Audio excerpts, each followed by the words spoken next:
谁是你媳妇儿？不害臊！哼！此地不宜久留，我们还是尽早离去的好。你不说话，没人把你当哑巴。恋爱中的女人果然变化很大，曾经叱咤风云、杀伐果断，而现在彻底变成个小女人。既然我们已经收获满钵，那就离开吧。石大哥，开始那邪灵魔刀到底是怎么一回事？怎么我一用佛心灌注之后，直接像变了个样了？你这个魔刀应该并不是魔道之物，反而是纯粹的长刀。纯粹的长刀？没错，虽然暂时看不出它的品级如何，不过可以断定，这个长刀应该是那种纯粹之物。你以为它是魔道之物，其实不然。想来是因为它上一任的主人是走的魔道，所以这刀吸收了魔气才会如此。石大哥的意思是，这个长刀会因为主人特性不同，而变化成跟其主人相近似的属性？正是如此，也就是因为你灌注了佛界，因此将这长刀过去的魔性洗去，变成了一个带有佛性的宝物。至于你开始挥刀召唤出的，正是佛力凝物最低等的一个存在——佛怒夜叉。原来我得到的这个邪灵魔刀显然不是凡物。既然不是邪灵魔刀，那就换个名字吧。我修炼的功法名叫日月轮回秘法，不如就叫其轮回刀好了。石大哥，这个是我们进来的时候只是虚幻的金光屏障，怎么现在变成这种光墙了呢？是一种佛阵，我和你因为身体有佛性，所以能直接通过，但你同伴和弟媳妇可就没办法过去了。难不成我们要在这里等到2天后金光消散？的确如此，可我不愿意等这2天。石大哥，你准备干什么？看好了，我会砸出一个缺口，到时候你们就顺着这个缺口出去。好伙计，可是好久没有用你了。如来啊如来，你是困不住我的。我们走。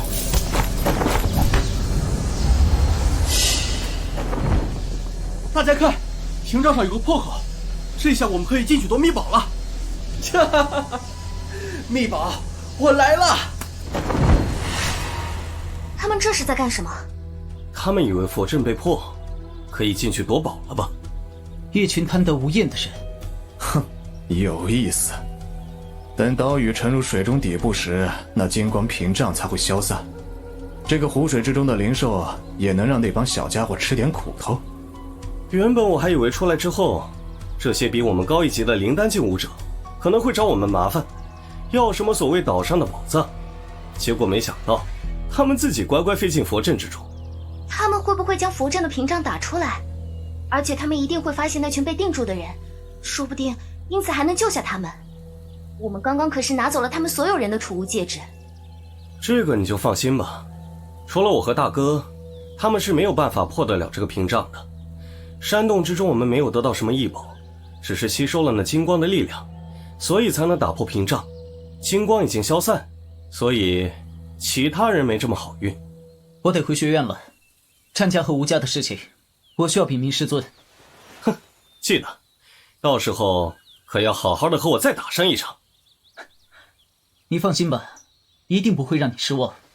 告辞，先走一步。长欢，接下来你准备去哪里？还能去哪儿？回兽王山脉。要不你来我家吧，总要比兽王山脉好得多。而且爷爷也很想要和你见上一面。呵呵，你这脸红什么？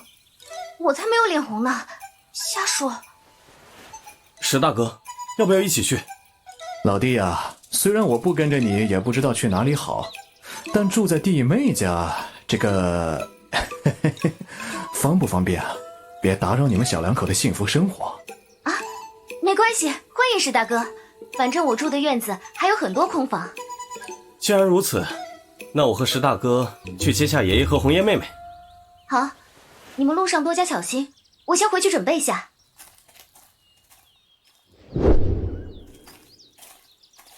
长欢回来了。这位是这个是我结拜的大哥，爷爷你对外只要说其是我的表哥便好。哦，原来如此啊。爷爷，你收拾一下东西，我们这就去慕容家。接下来一段时间，估计我们得暂时住在那里了。去慕容家住？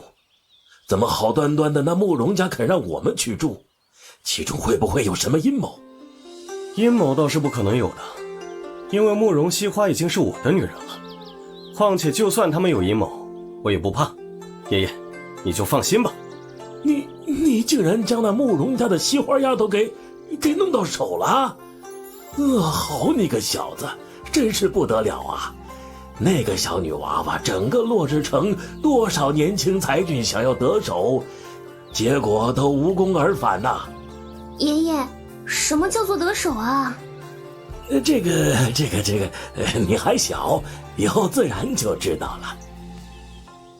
这个小姑娘灵魂被重创，然后自我封印了。什么？灵魂自我封印？石大哥，你知道红颜现在这个样子到底是什么原因？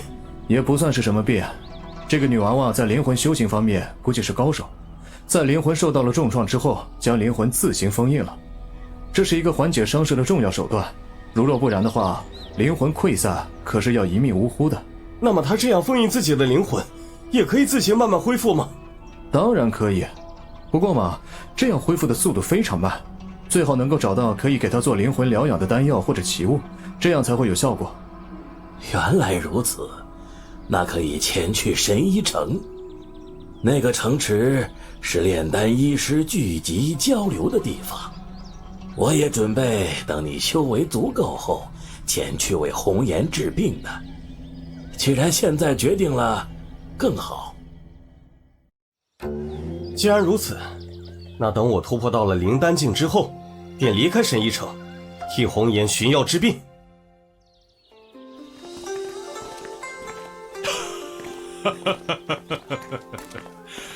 看来这便是闻名已久的落日城黑马常欢了。见过慕容家主，多谢家主邀请我和我爷爷、红颜妹妹、石表哥来慕容府邸做客。常欢小友，这是客气了。诸位，快请进。父亲，房间已经准备好了。我没有听错吧？他管慕容家主叫父亲，那么说他就是慕容惜花的父亲了？可是这父女俩长得没有一点像的地方啊。这慕容惜花是她亲生女儿吗？看来慕容姐姐的妈妈应该是个大美女。刚刚忘记介绍了，这是我的儿子慕容远，也是惜花的父亲。真是辛苦大叔了。黑暗秘境一行，常欢小友劳累无比呀，老夫也就不多叨唠了。诸位早些休息，一定要将这里当成自己的家呀！这个老爷爷对我们好好啊。是啊，简直就是好过头了。这奢华的房子，不知道的还以为我是他孙子呢。不过这个老头看你的时候没有丝毫的恶意，只有结交的味道，这点倒是没有错。兵来将挡，水来土掩。慕容家真的想要搞鬼的话，我也丝毫不惧。父亲的态度似乎有些好得过头了。尽管这个常欢的修为很不错，的确是一个黑马，但是也犯不着这般巴结吧。很奇怪我对常欢的态度。的确，虽然我也认为常欢有结交的价值，但是我们示意一下好意便可，现在倒好像巴结他一样。我们家也不缺这种年轻高手。继续说。还有便是，此人已经得罪了君家。不仅仅如此，听惜花说，他还得罪了战家和吴家。这样说起来，如果我们收留常欢，就是说，我们慕容家要同时对付落日城4大家族的另外3家，这实在是……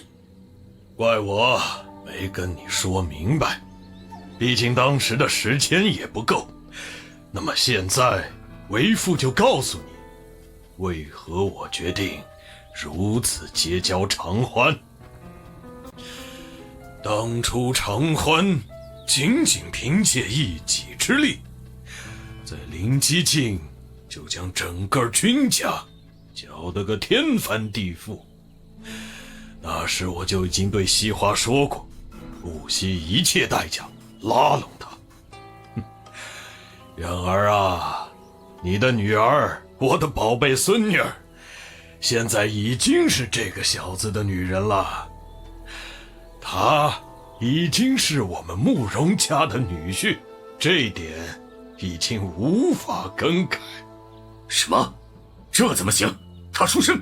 还有这次黑暗秘境后，西花给我带来了一个消息，战阳和无痕那两个小子竟然是表兄弟。你应该知道这代表了什么。这不可能。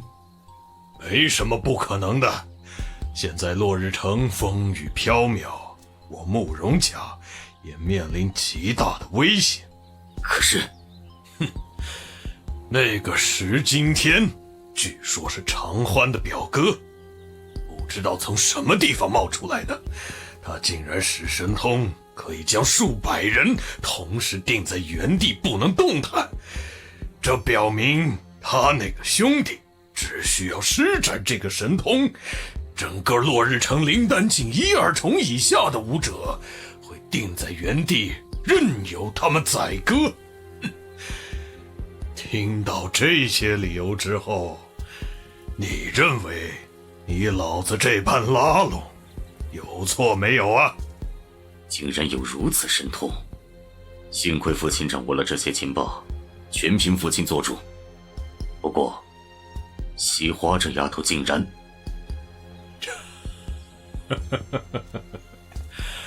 既然西花本身也喜欢上那个小子，你就不用管了。对于这个丫头来说，未尝不是件好事啊！而且那个小子的外公有点不简单。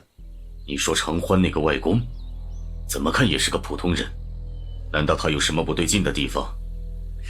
在他的身躯之中似乎有着非常恐怖的力量，甚至让我感到了很大的危险。整个落日城中也只有一个人让我有如此感受。谁？勇武学院的院长南天。爷爷，长欢和石大哥在吗？我也不知道这个小子跑到什么地方去了，但是他们说会在黑暗秘境里的武者出来之前回来。那个家伙到底跑到哪里去了？姑奶奶，我今天还想见你呢，真是可恶。好了，就这个地方吧。大哥，我们要干什么？你不是已经要晋升到灵丹境吗？老哥我也差不多，而且等2日之后，岛上人从黑暗秘境出来，你我定然会成为他们的公敌，倒不如在此之前赶紧提升修为。突破到灵丹境，一旦突破到了灵丹境的境界，将会使灵气凝聚成丹，对武者而言，这是一个质的提升，那会和下一阶的灵机境完全不一样的世界。还有一个事情需要跟你说一下。石大哥请讲。关于佛性，其实和魔性有异曲同工之妙，你一样会被佛性掌控成为傀儡，只是因为你的修炼神通略有特殊，现在能够比较灵活地使用佛性。可是时间久了，你也可能会变成佛道傀儡，那个时候距离死翘翘就不远了。什么？既然大哥这样子说，显然有了解决的办法。你反应的速度倒很快啊，办法的确是有，但是就不知道你会不会愿意这般做了。什么办法？石大哥但说无妨。在凝聚灵丹渡雷劫的时候，我将我的本源精血给你一滴，融入到你的身躯之中，这样你就会有我天地所生体质的特性，将不会担心佛性的侵蚀，甚至改善你的体质，比过去更强。我想没有这么简单吧。的确，一旦这般做了，那么你和我之间就犹如血浓于水的亲兄弟一样，无比默契，更是能够隐约感知到对方的状态和大致的位置。那弊端呢？最大的弊端就是你身为人族，但今后体内会有妖族血脉的气息，意思是你以后会是半人半妖了。其实也没有太大的影响，只是看你心中到底介不介意。既然可以和石大哥做血浓于水的好兄弟，真正的兄弟，那有什么不肯的？正是小弟我求之不得的事情。半人半妖又如何？过得爽快才是最主要的。不愧是我石今天的兄弟，果然有胆魄。半人半妖，很合我的胃口啊，小子。在凝聚灵丹境之前，我先将雷霆炼体的法门交给你。这个也不算是战技神通，只能是一个炼体的小技巧而已。对了，大哥，我这里还有不少雷属性的丹药，应该也有不少的帮助吧？天雷丹，不过品阶却是最低等的。这个丹药你从什么地方弄来的？大哥，这个是落日成君家自己炼制的，辅助修炼一种雷破九天的战技。战技？暴点天物啊！的确如此。石大哥，难道这个雷破九天有什么大来头不成？你是有所不知道，有一种属于修炼神通的炼体神通，叫做雷霄炼体。只是你石大哥我得到的是残本，那雷霆炼体的技巧便是从其中拿出。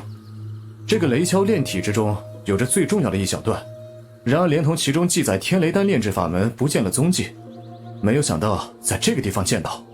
那君家的这个雷破九天，很有可能便是这个雷霄炼体的神通残缺的部分。要知道，雷属性炼体的神通本身就是炼体一道之中最强的，而且这个雷霄炼体还是上等巅峰炼体神通。当初我得到这个可兴奋了好久，没想到竟然是残缺的。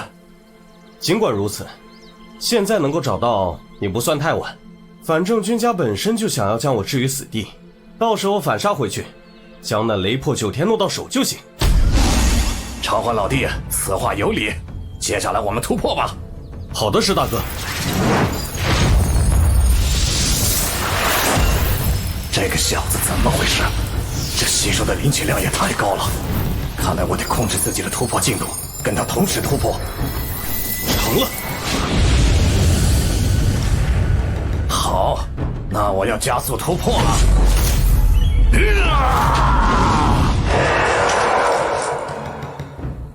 恭喜石大哥晋升灵丹境。长欢老弟同喜啊！没料到突破会需要这么多灵气，之前得到的灵晶竟然差点耗光了。你这个小子，是来炫耀用了那么多的灵晶，多么了不得吗？不愧是大哥，果然了解我。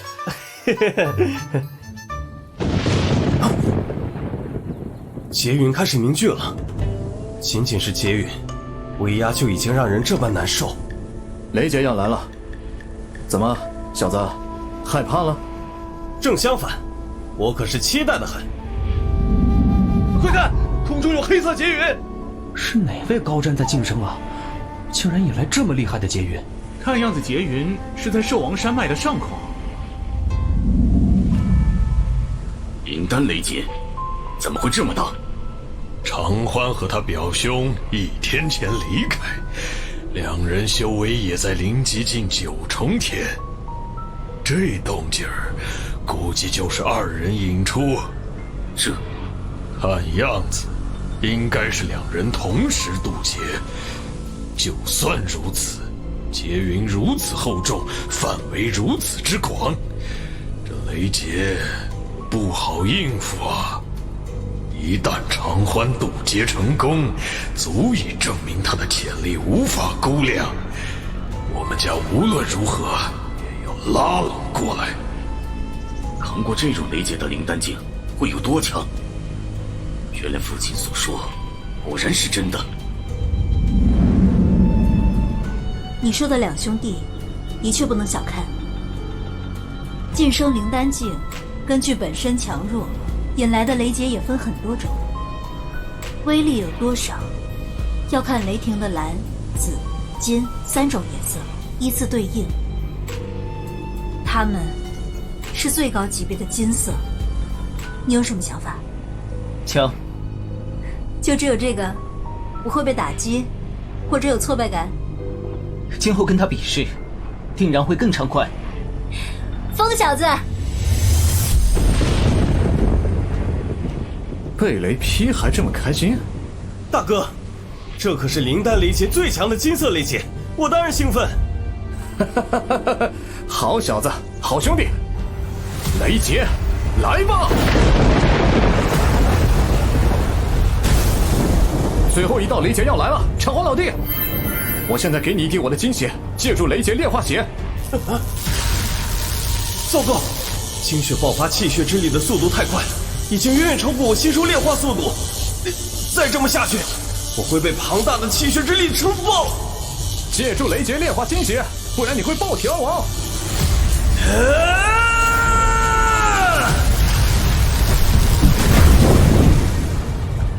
石大哥，我们成功了！长欢兄弟，先别急着庆祝。虽然咱们兄弟二人成功度过雷劫，但体内还残留着数量不少的雷劫雷霆，我们得尽快将雷霆尽数炼化。谁干的？到底是谁干的？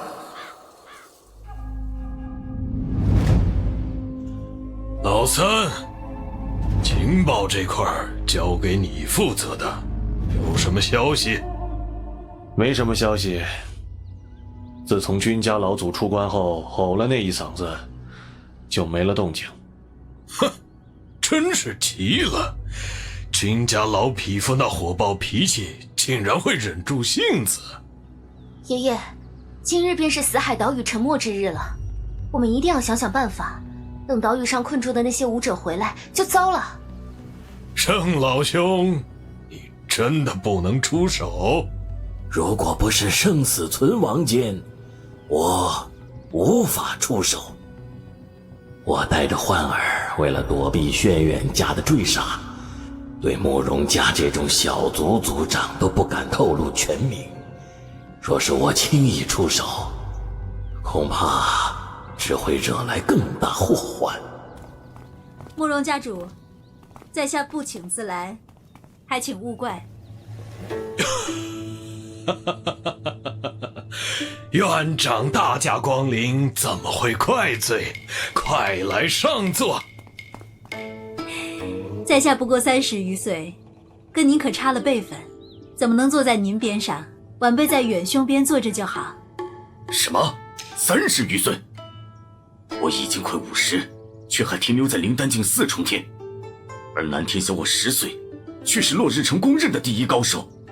那不知南天院长这次前来，所谓何事啊？其实我这次来，想要和慕容家联手，不知慕容家主意下如何？哦，不知院长有何事需要我们慕容家尽绵薄之力？战吴两家惦记着学院的神通，两家已经和君家联手，计划是先将你们慕容家灭了，再对付学院，真是麻烦。本来我是被罚下来的，任期中要是出了问题，估计还得多待1年。罚下来？勇武学院只是分院，我是总院的人，因为出了点事，被罚到这里当5年院长。你们不是一直好奇我这个院长是从哪冒出来的吗？哎呀，这次我是真的需要贵族的帮助了，而且是不遗余力的。南天院长，你说的不遗余力是什么意思？慕容家全部可战之人，尽数参战。这3家想对付学院，那我就要他们3家从落日城消失。一帮什么玩意，敢打我南天的主意！啊，终于知道唐傲性子为什么狂傲。果然什么样子的师傅，就有什么样子的徒弟。以你这样的修为，足以让这3家片刻便灰飞烟灭，为什么还要多此一举找我们合作？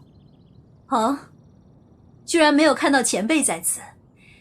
前辈有所不知，我是被罚下来，修为自然也被锁住。1年之后，封印才会解开。哼，如果不是这样，那帮跳梁小丑还不足以让我大动干戈。院长，君破天回来了吗？我这边没有君破天回来的消息，慕容家也没有消息吗？没有，我一直觉得君破天失踪绝对不是什么好事，可能会有什么阴谋。君破天这个小子的确了不得，君家老匹夫闭关之后，整个君家在他手中治理的井井有条，实力也是稳步提升，实在难以想象此子只是3代弟子啊。此事之后，我会把金刚不灭身作为报酬，并且1年后会将这分院院长之位让给慕容家。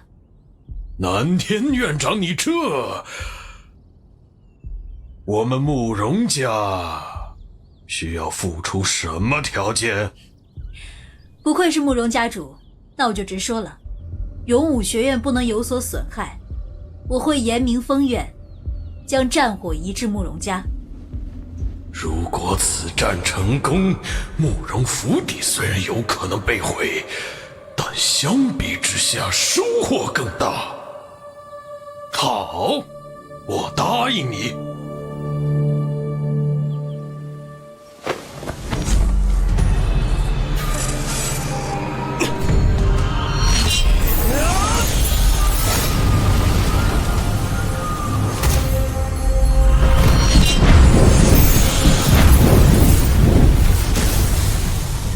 终极肉身巅峰，竟然真的成了！感觉如何？大哥，不仅我肉身突破到终极巅峰，甚至连我修为也直接跨入灵丹境3重天。你我同时渡劫，雷劫威力相加，成功度过，效果自然妙不可言。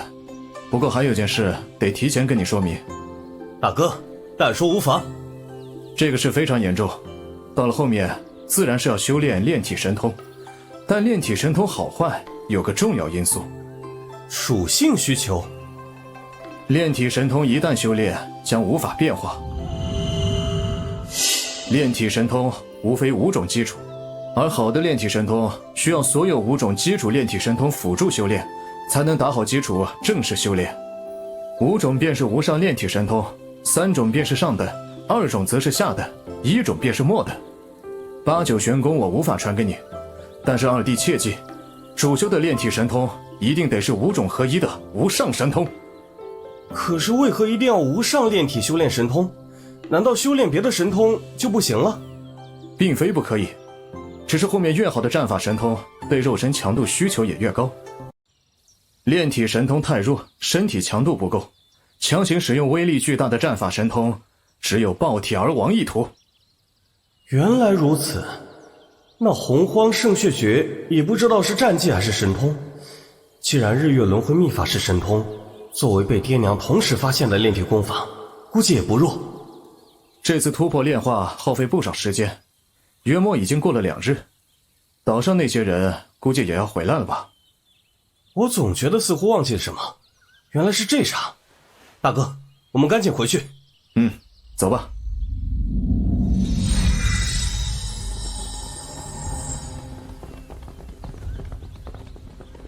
慕容长老，黑暗森林中岛屿所困之人，已在清晨时分脱困，开始返回落日城。想送死，速来慕容家，保证你3家成为落日城历史。西华，据你所说，不是正午时分，屏障才会消失？我也不明白，或许有什么变故吧。不过既然那群人清晨就已经返回，为何现在还没有前来进攻？现在也没时间管这些，倒是常欢，雷劫动静已经消失，为何还没有回来啊？不知道，不过我相信常欢。哎，看来你是被常欢那个小子迷住喽。爷爷，爷爷不说了啊。常欢，老夫可算是将宝全压在你身上，不要让我失望啊！啊，来了！慕容家主，别来无恙啊！我不多说废话，交出偿还，慕容家滚出落日城，饶尔等不死！哼！你这个老匹夫，该滚的应该是你！穿的这般红艳艳，娘们一样。君家今日穿血色战袍，为的就是报偿还毁君家血仇。慕容匹夫，最好快点将人交出来，不然……这次君家老祖闭关，不仅仅是突破到灵丹境8重，竟然连破2重！啊，灵丹境9重？哼！你以为只有你修为会突破？慕容老祖也晋升到灵丹境9重，这下有的看了。哎，这2人若是交手，孰强孰弱？不好说。君家遮天手雷破9天虽然强横，但慕容家金光引剑和落叶散花也丝毫不弱。南天院长为何要负隅顽抗？只要将金刚不灭身和万剑归宗交出，便相安无事，学院也将是城中圣地。是啊，院长何必和慕容家一起？你安享晚年岂不好？本院长不过才30，你让我安享晚年？要打便打，哪来这么多废话？你们2人可以联手，我1人足矣。你才30，可恶！现在显然对他们多说无益，动手！兄弟们，上！这次必让他们为君家血债血偿！一群不自量力的家伙！所有人站好自己的位置，维持住阵法，先消耗他们的力量，利用阵法反击。是。结阵！不好，他们的阵法成型了。慕容远阵法造诣高深，我们靠近不了。不好，石大哥，你看，落日城方向有法阵，法阵在慕容府邸上空。慕容家有阵法守护，战局目前僵持，但看样子，军战吴3家已经联手。迟则生变，快走！冲上去撞破这个阵！加大南院灵气输出。是。哼，有意思。没有想到这个小城中还会有这种水准的阵法师，而且还是稀少的战术阵师。远儿阵法造诣的确不俗，可战术阵师是什么？老夫为何从未听过？你们竟然不知道什么是战术阵师？那他竟然是无师自通，自己学会战阵指挥。小儿闲来无事时，自己钻研琢磨，发现这样维持阵法更有效。没有想到远兄竟然还是战术阵师天才。原本我还打算离开后让他当院长，现在看来不行了。这等人才一定要进入总院。要是远儿能够走出去，进入总院，那日后前途必然不可限量。老夫感激不尽啊！只是这战术阵师到底和阵法师有什么区别啊？其中区别很好明白，阵法师主要能力无非就是2种，一个便是布置阵法，另一个就是破解阵法。但有一种阵法师天赋异禀，灵魂强大，可以清楚感知到阵法一切，并且对阵法有着掌控能力。远兄无师自通，是罕见的战术阵师，可以根据外面敌人攻击情形来调动人员灵活应对，并且灵活变动阵法特性。如果不出意外，这个阵法起码还能坚持1个时辰，而对方的损耗也会随着时间不断增加，我们的胜算也会更大。哎呀，可惜远兄没有真正跟战术阵师学过，不然凭借阵法，这4方人马没有战术阵师，只能尽数留在原地。战术阵师这么强？前提是战术阵师有人协助，不然1人被100人围攻也是死路一条。不过战术阵师的确是每个势力抢着争夺的人才。这阵法怎么还没有攻破？启禀老祖，慕容远本就是落日城第一阵法师，而且这阵法诡异无比，竟然在不断变化。不断变化？什么意思？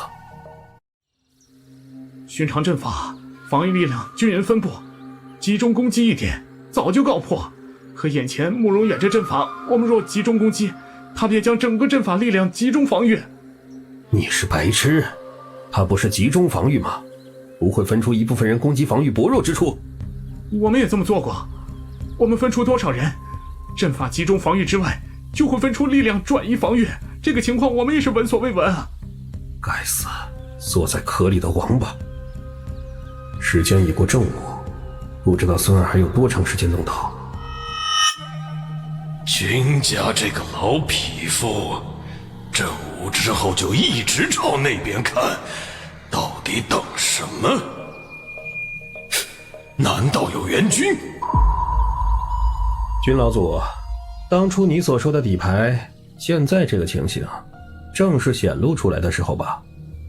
两位不用担心，等我孙儿归来后，就是破阵之时。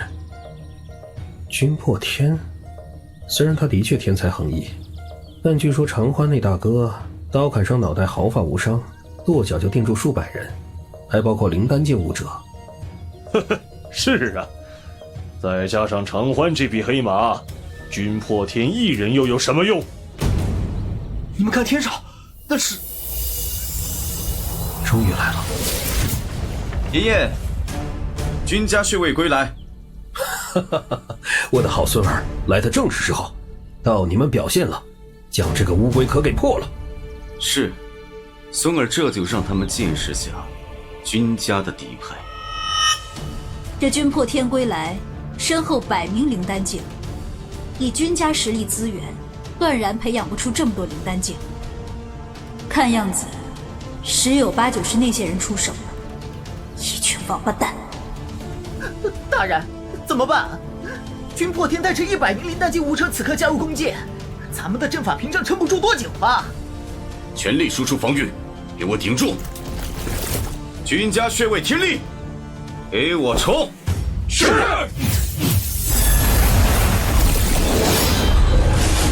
这种不断的攻击模式，阵法马上要支撑不住了。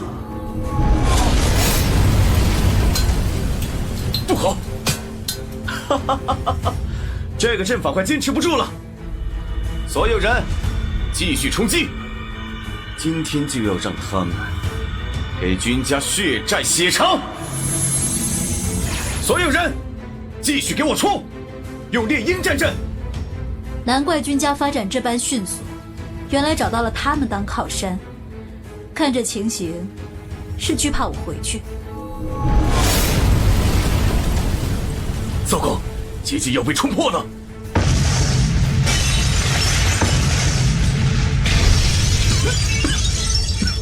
父亲，我没大碍，只是阵法破了。不容急，南天，你们一个交出长欢，一个交出神通，今日尚能饶你们不死，这是你们最后的机会。你当我们是3岁孩童？我们若真交出长欢，拿出神通，你们还会放过我们？哼！既然你这么说，是要反抗到底？纵然今日全灭我慕容家，也要让你们君家元气大伤！好大的口气！我倒要看看你有几分本事！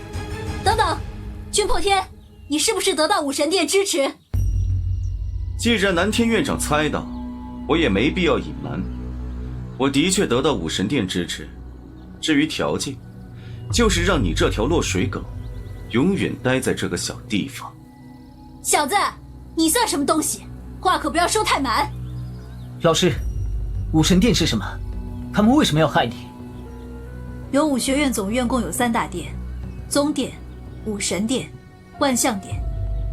武神殿和万象殿2殿因为各自理念不同，2殿经常发生冲突。武神殿则使用下作手段，害我被罚到分院来，如今还想永远把我留在这里，真是可恶至极。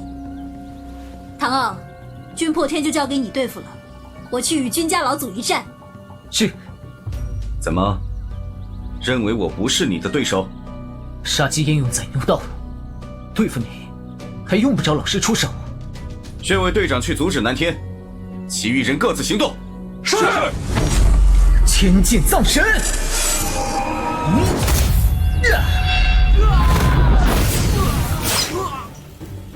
该死的唐闹！宣卫队，速速离开！军破天，拿命来！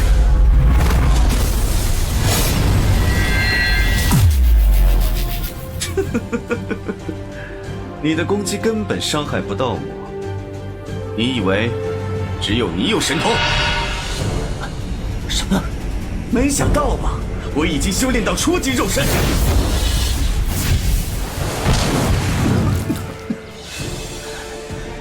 大意了，原来这几日不见军破天，他竟然去修炼了神通。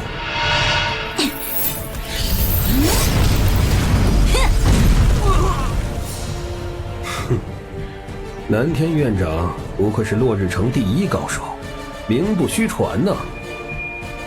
接下来就轮到你了，君家老匹夫。早就听说南天院长实力不凡，今天就让老夫陪你切磋一二。那你就尝尝吧。好快！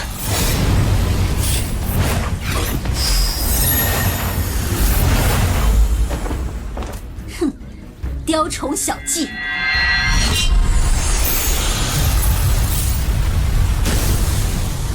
你就这点本事吗？太让我失望了。下辈子投个好胎吧。不好，来不及躲了。住手！不然我杀了慕容喜花。你放开我孙女！喜花，老家伙，不知道你孙女出事你会不会着急？好大的狗胆，敢伤我女人！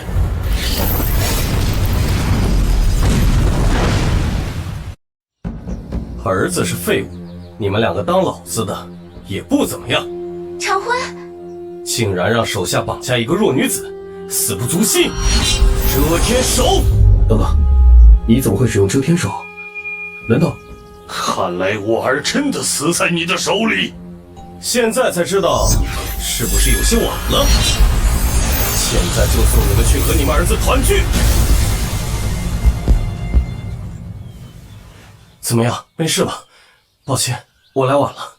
我还以为你回不来了，不过你来得很及时。你去慕容老家主那边，后面的事情就交给我了。后面交给你？长欢，你遮天手是哪里学的？当初兽王山脉？没错，当初兽王山脉用遮天手出手的就是我。什么君家天才，你也配在五界内？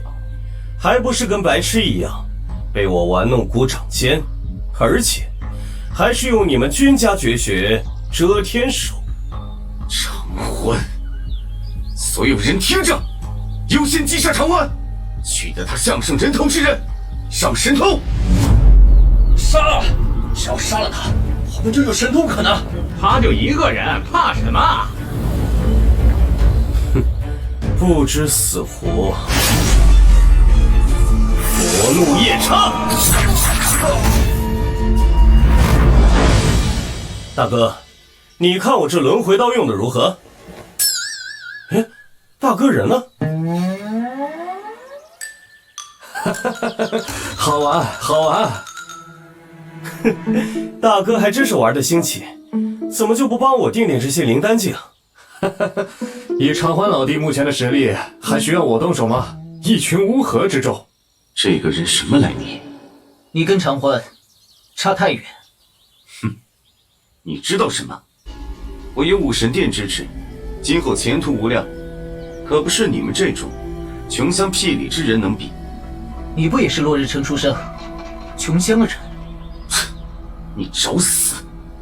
手下败将，有什么资格大放厥词？这就是我的神通，唐傲，覆天手。覆天手，我的孙儿拥有神通了！我早就应该想到，这次君破天回来一定不会那么简单。哼，区区一只手，也挡不住我一剑。一剑破空。这一招，难道唐傲那日和我说的，要创造出属于自己的神通，竟然是真的？我以为在唐傲30-40岁之前没有这个可能，看来是我错了，他做到了。给我破！要是撑不住了！可恶啊！以前我想着击败唐傲，却一次次失败。如今我得到武神殿支持，实力大增，又修炼成了初级入神，竟然依旧败给唐傲，叫我如何甘心？那就不要怪我不留余地了。你死定了，所有人都得死。爆血丹，爆血丹是武神殿之人使用较多的一种丹药，服下之后，一段时间之中，肉身强度短时间内提升，修为暴增，并且灵气恢复速度也会大大增强。傲儿，小心！师傅，放心吧。唐傲，你死定了！我可不想说好跟我打一场的家伙这么早死了。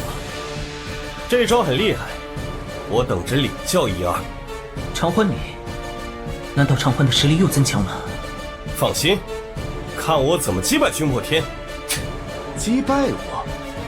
在我服下暴血丹后，你以为你还有希望吗？覆天手，遮天手，破！怎么可能？不可能！长欢用遮天手抵消我的覆天手，跟我拼肉身！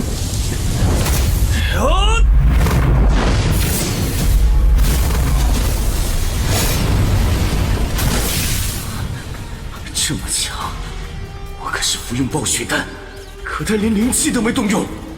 哼，你还是一如既往的垃圾呢。长欢，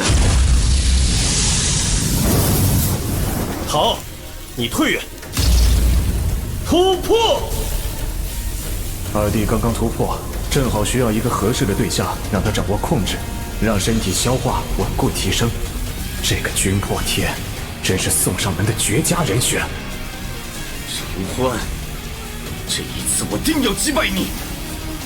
覆天手，那这一拳就让你彻底死心！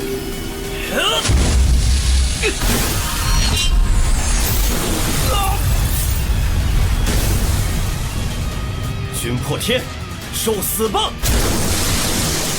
想要碾死我，不要太小瞧我。惊艳一招！长欢这个小子，竟然挡住了凌空一指。不好，那道攻击直接朝着长欢老弟当头点下，显然是要将他置于死地啊！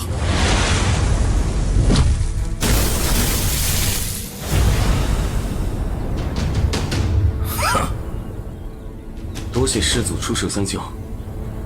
剑臣既然来了，就不要躲躲藏藏了。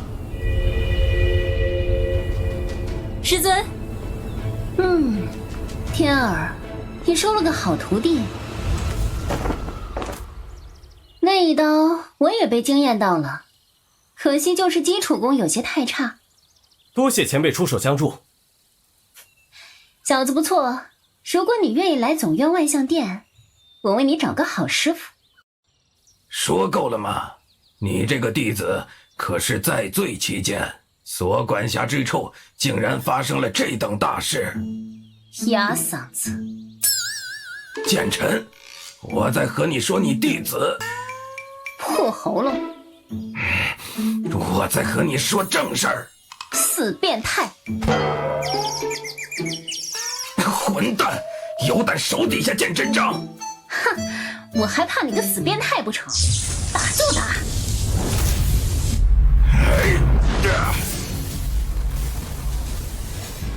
现在正是杀掉君破天的好时机。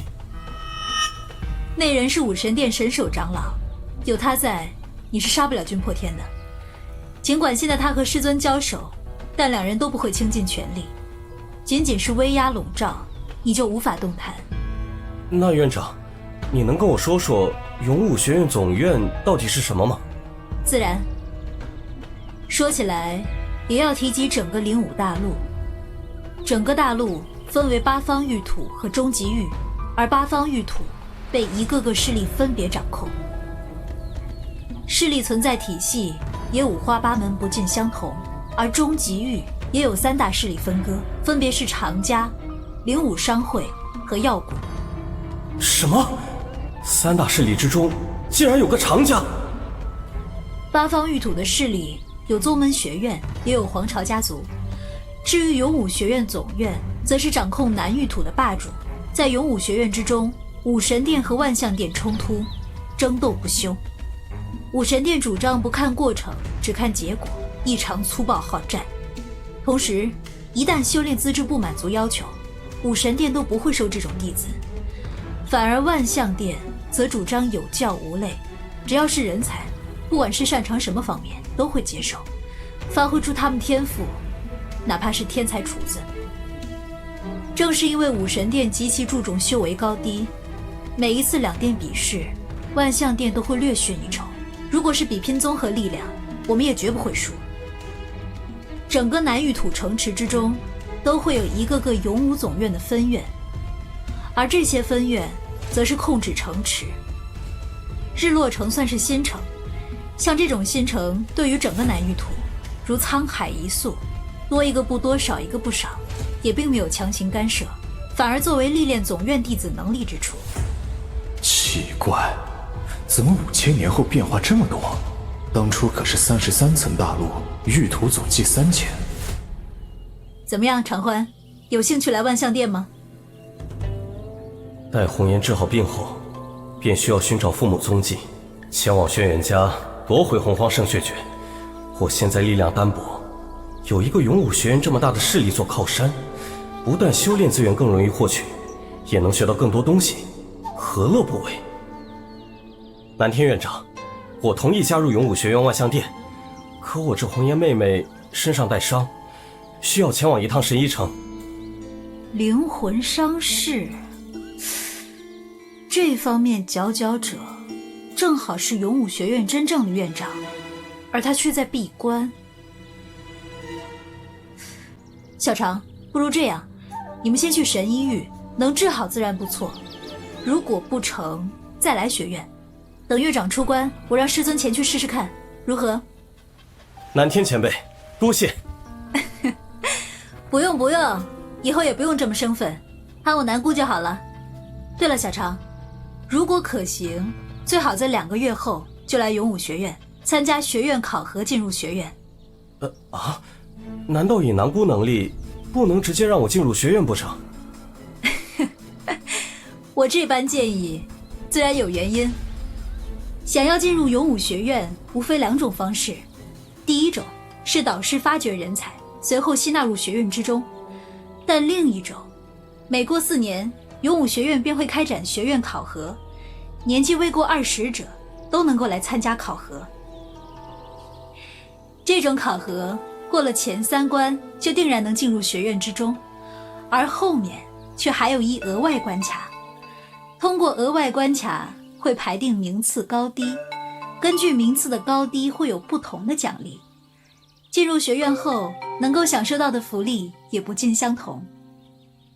勇武学院这4年1次考核也算是一个盛事，像你们这种少年才俊数之不尽。当真有这么多的能人？整个南域土城池足足有数千之数，其中能够参加考核之人不乏能人，如那战阳、无痕之流，也不过勉强能进入学院。那额外考核估计一开始就会被淘汰，更别说排定名次。战阳和无痕只是勉强够资格进入学院，那我还真期待参加学院考核会遇到什么样的对手。学院考核，我等着你。哼，你这个家伙，到时候可别在我和你交手前先倒下了。放心。奸臣，我忍你好久了。死变态，废话真多。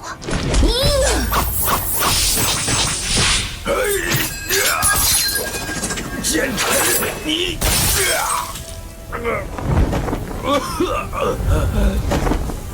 怎么样，服不服？可恶！君破天，带上你家老祖跟我走。是。想不到武神殿神首长老竟然也落了下风。奸臣，今天这个伤，来日我定要讨伐回来。老变态，看来你本事不到家呀，以后可要勤加练习才对。好了，剩下这些就交给你了，慕容吉。想要活命，交出楚妾，则可离去。无楚欲活命者，需要自费修为。以上2条，君家人除外。军无战3家宝库，任何人不得动分毫。违令者，杀无赦。师尊，这次您怎么来了？还不是因为你这个臭丫头。神手那个家伙，因为我叫你罚期争取减去1年，他就小动作不断。看他离开学院，为师自然跟了过来。减去1年？师尊没骗我？为师什么时候骗过你？收拾安排一番，便随为师回学院。是的，师尊。慕容家主，我言出必行。今后你们家族执掌分院，只需要满足2点即可。1是发现天资极佳弟子，须得上报总院，有考核当年除外，只用灵气前往参与考核即可。第2点是每年需上交一定资源，如果完成得好，则会有神通奖励。是，老夫一定照办。这次关乎整个慕容家命运的豪赌，不单单是赢了，还是赚翻了。今后整个落日城，就是我们慕容家一手遮天了。此次回总院，我想将让远兄一同前往。以他的战术阵势方面的天赋，埋没在此，实在太可惜了。这是远儿的机遇，老夫自然非常赞成啊。小常，2个月后可千万不要忘记。南姑放心，我会提前前往的。好，那咱们就总院再见。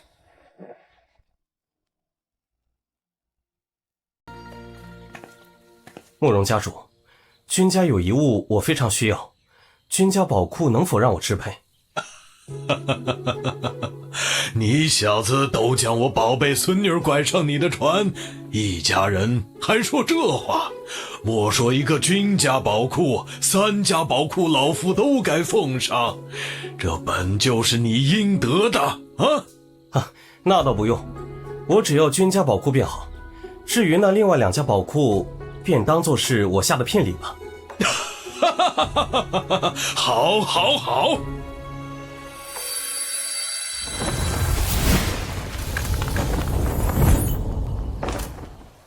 这君家老祖把宝库放在哪里了？找了这么久，一点线索都没有，看来还得抓一个君家人好好问问。二弟，你快看，一个池塘下面竟然有阵法波动，你说是为什么？池塘地下有阵法波动，到底有什么？咱们看看不就知道了。起！大哥好本事，竟然能将这湖水吸起。这是……看来这个落日城的君家倒是挺聪明啊。啊？怎么说？这阵法有阻拦池水的功效，谁能想到池塘底会是宝库入口？的确，寻常人只觉得宝库这等重地定然会有强横阵法守护，反而会忽略掉池塘底。走，咱们进去看看君家到底藏了什么好东西。这里还真是大呀！这青金铁铸造的，看样子大门上也有加固阵法，这下有点麻烦呢。麻烦？青金铁异常坚硬，刚开采出来的青金石还不算多么坚固，但被熔炼后硬度会增强10倍。哼，那又有什么关系啊？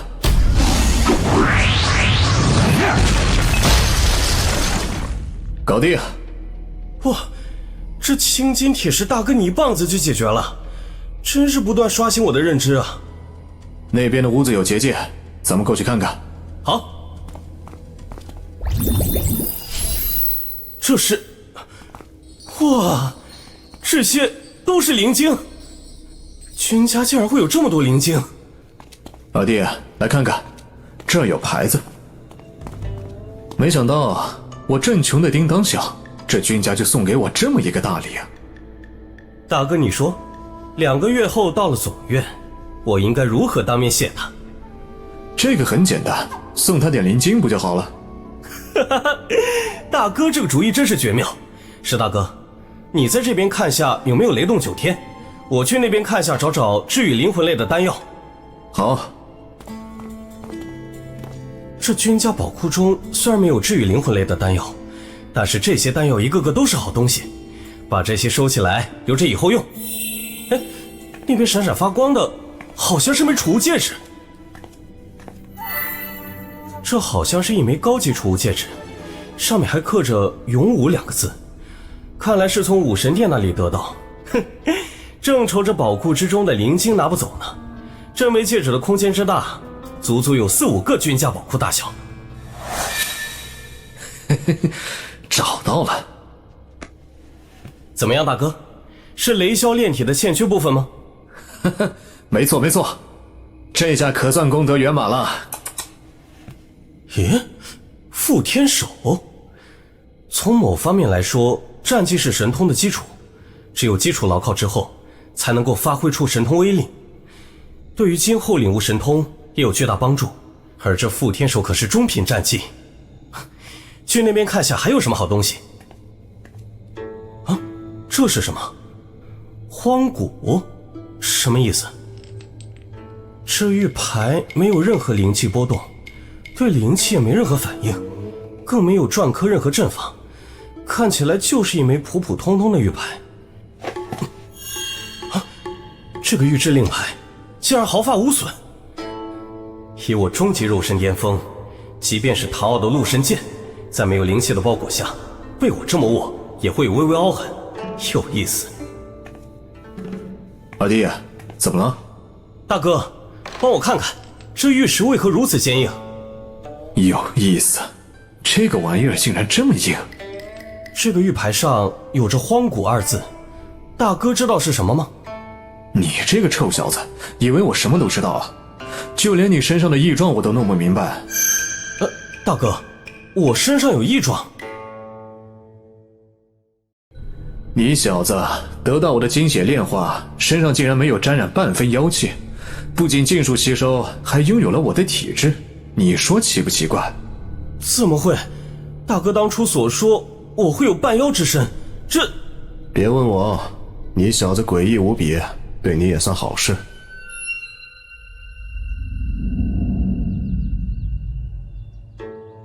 落日城城南，百废待兴，各位都是城中一份子，还希望大家多劳烦心思了啊！劳烦心思，让我们出钱出力，还说得这么冠冕堂皇，慕容吉真是个老滑头。果然这次宴请没那么简单。这种无理的要求也只能接受了。谁让慕容家在落日城一家独大，惹不起呀！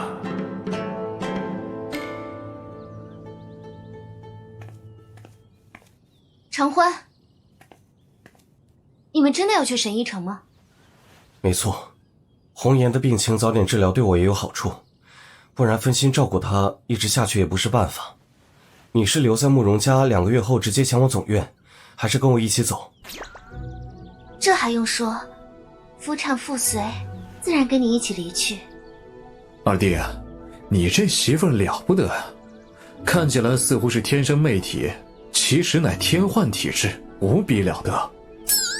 天幻体质，那是什么？大哥，天幻体质什么来头？愿闻其详。天幻体质，幻想人生。当初我就见过一个家伙，一个眼神，动动肩膀，就能让人陷入幻境，被迷惑控制。那家伙是个男的，长相也普通，所以并非什么个人魅力。弟妹貌美如花，加上天幻体质，故而一举一动之间都有着莫名吸引力。大哥可否知道，怎么才能够很好的利用这股力量？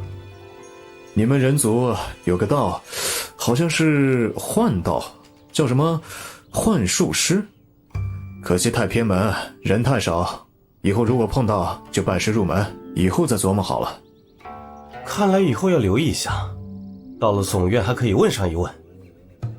我身为5劫之一，原本对自己的能力天赋非常自信，那横空出世的长欢以及石大哥，还有今日自创神通的唐傲，都让我有些挫败感，甚至会担心被长欢越甩越远，最后跟不上他的脚步。如果真如石大哥口中所说，或许我还有不少可能性。二弟起床，二弟起床。一大早叫我干嘛？就不能让我多睡会儿吗？一会儿我还要修炼呢。二弟你醒了，快起来和我去落日城，外面好热闹。我不去。那我就打到你去为止啊！石大哥饶命！去！快点，我在门外等你。欺人太甚！二弟，你是不是很疑惑，我为什么一大早把你拉出来逛落日城？是啊，石大哥，我好困呐。我给你讲个故事吧。过去我有一故人，天纵奇才，修炼速度之快，骇人听闻，同时不断战斗提升，被人称之为战狂。但是他在一个境界足足卡了500年，最后你猜猜，他到底做了什么才会成功突破的？修炼之路谁都会遇到瓶颈，而解开瓶颈的方式也自有不同，这个我还真的猜不到。那是因为这个战斗狂人竟然爱上了游山玩水，写诗作画，整整100年后，他的修为竟然连破了3个境界。石大哥，你的意思我懂了，什么事情都需要张弛有度，修炼也不例外。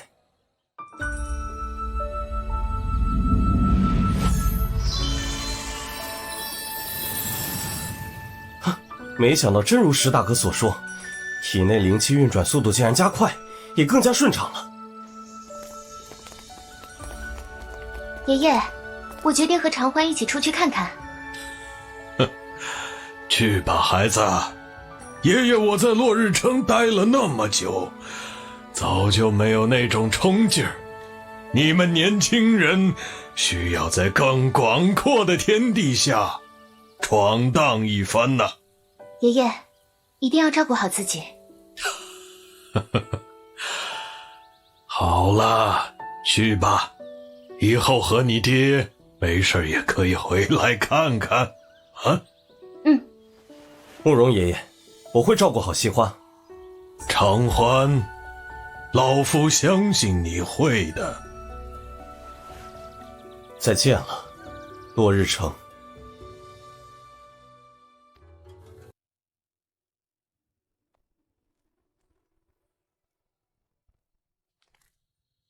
这就是神医城了，一个比较特殊的城池。爷爷为何如此说？神医城比较特殊，虽然有一个叫做医谷的势力阻戒，然而医谷却是3大势力都不敢轻易招惹的存在。不因为别的，就是因为医谷中有诊病医师、炼丹师、药剂师、中药师，甚至是毒医。这个世界实力为尊，修炼需要丹药，受伤需要医治。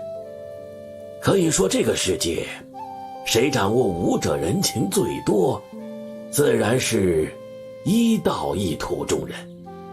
原来如此，医师人脉和人情堪称恐怖。走吧，我们进城看看有没有治疗灵魂的灵丹灵药。这么多药铺，难道我们要一个个找不成？药谷殿，神医城之中的标志建筑，想要加入药谷便在那儿处理，而想要找什么也可以在那儿寻找。药谷殿，不明白的话跟着我过来看看，就明白为什么了。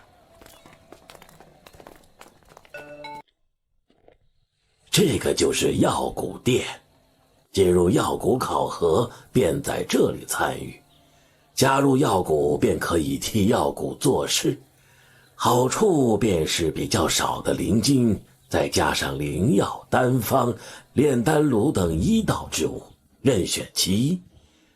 外孙呐，你和大家在这里等我，我进去兑换点东西。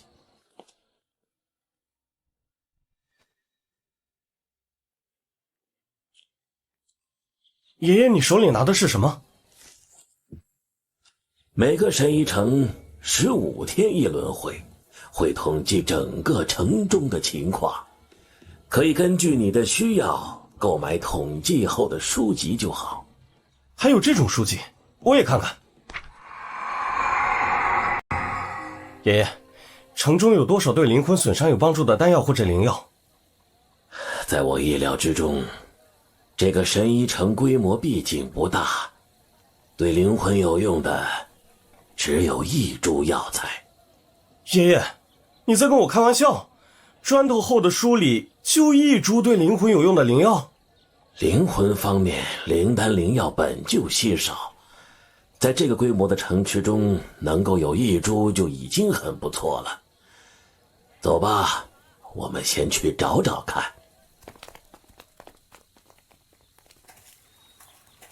看来那1株灵魂灵药就在湖中岛之上的小院里，我过去看看。哎呦！竟然又失败了，真是不理解，哪里出问题了？你们是那个家伙找来的？那个丹药是我自己炼制所用，不会卖给他的。这小子难不成是脑子摔坏了？这里有300万下品灵晶，帮我转告他，只要别来烦我，给他3000万下品灵晶。转告一个消息就给300万下品灵晶，为了让别人不缠他，直接就给3000万灵晶。这个家伙，灵晶矿里长大的吗？嫌少，500万灵晶，快走快走！这位兄弟，我们前来只为了那养魂草，不是什么丹药，估计你误会了。什么误会不误会？还想骗我？拿着灵晶快点滚蛋！滚！老子好好跟你说话，求1株灵药，你连听都不认真听，想都不想就让我滚！要么将养魂草卖给我，要么我让你知道什么是滚！你来求灵药，敢这么和我说话？兄弟，有性格，对我胃口，等着烟散了跟我进去，养魂草我送你了。我没有听错吧？还要送我养魂草？我在统计书籍中可是看得清清楚楚，养魂草市面标价1000万灵晶，他说送就送了。走吧大家，我们进去聊一聊。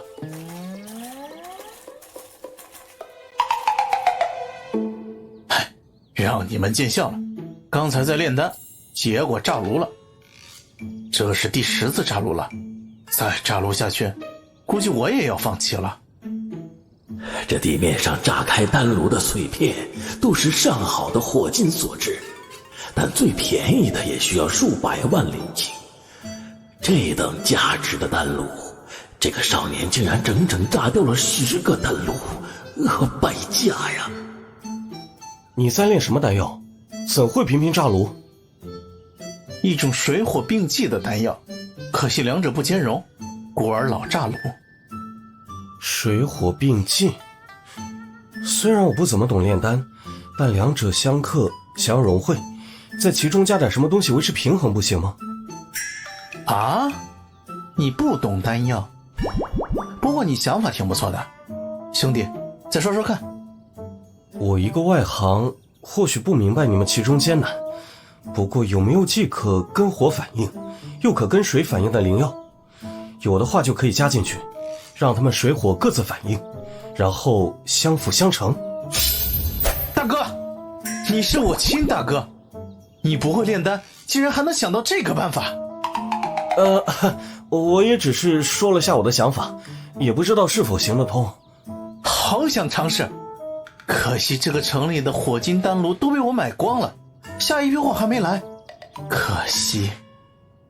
看来炸炉还不止这10次，眼前这少年是有多少钱呢？大哥，请收下养魂草。你就不怕我们是心怀叵测之人？我不傻，刚才不分青红皂白误会你们，你们却忍受了那么久，最后才发作，说明你们不孬，品行不错。我这么有钱，你们眼中除了震惊却没有贪婪，你相信一见如故这个说法吗？我相信。我名字叫钱太多，多多指教。钱兄，果然人如其名。我叫常欢，这位是我爷爷，这是……说起来，钱兄，你给我的这个玉瓶中装的什么？那是前面我炸炉32次之后完成的作品，改良的涅槃丹。涅槃丹还是改良版本？爷爷，你这是怎么了？改良版涅槃丹只算灵药，你耗费了多少灵晶啊？8000万下品灵晶，加上炸炉的损耗，这么个涅槃丹，怎么着也花了我……花了多少？不太记得了。这货真是……钱太多呀！我那般辛苦灭了军家，洗劫他们宝库，才有那区区几百万灵晶，真是人比人气死人。涅槃丹，灵丹境顶尖丹药，称之为神药也不为过。灵丹境武者一旦服用涅槃丹，便如同涅槃重生一样，开始浑身修为渐渐消失与药力融合，融合药力后，修为轰然爆发。之后服用涅槃丹，武者的修为会再度恢复，但完全恢复之后，实力虽然不会精进，但灵气质量等等都会有所提升。而我这个改良版的涅槃丹却是能够再翻一番，要不是你说的话点明了我的困惑，我也不会把这个丹药给你。那开始你误会我们，是不是有人知道你这涅槃丹，所以一直缠着你？我从来没见过那种无耻之人，他从药铺得知我需要的材料，猜得我要炼制涅槃丹，故而上门索取。上门索取？分文不出？正是。他上门扬言让我直接将涅槃丹给他，他只以为是普通的涅槃丹，但其实乃是我心血之物，当然不会给他。所以他就一直骚扰你，找你麻烦。哼，何止骚扰，先是动用武力，发现我这屋子阵法强大破不开，就差人守在这里。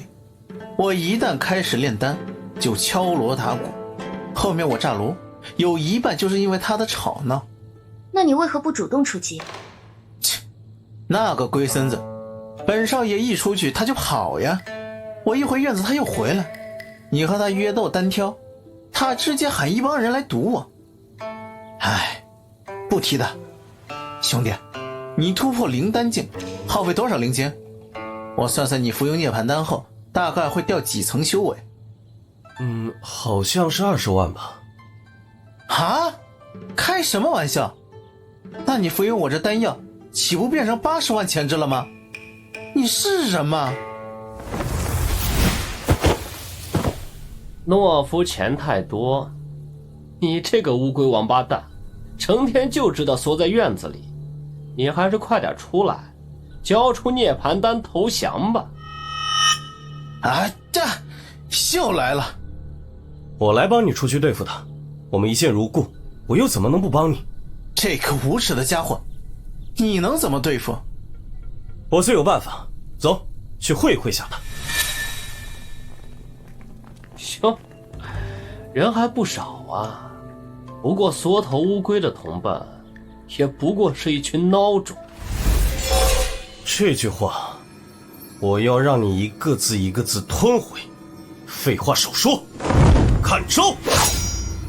还真是冲动啊！这么着急，是怕错过投胎吗？那我就送你一程。来！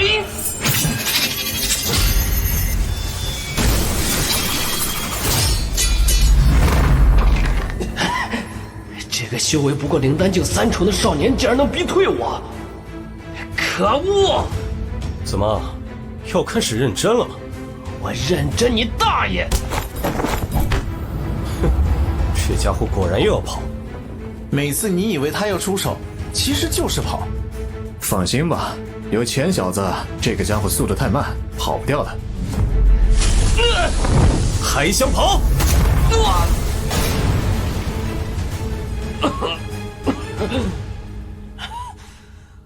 我最烦别人碰我的脸，而你竟然敢踹我的脸，给我去死！不好，他是魔道武者，兄弟你快回来，这是我的事情，不用你帮了。哎，不用担心长欢老弟啊。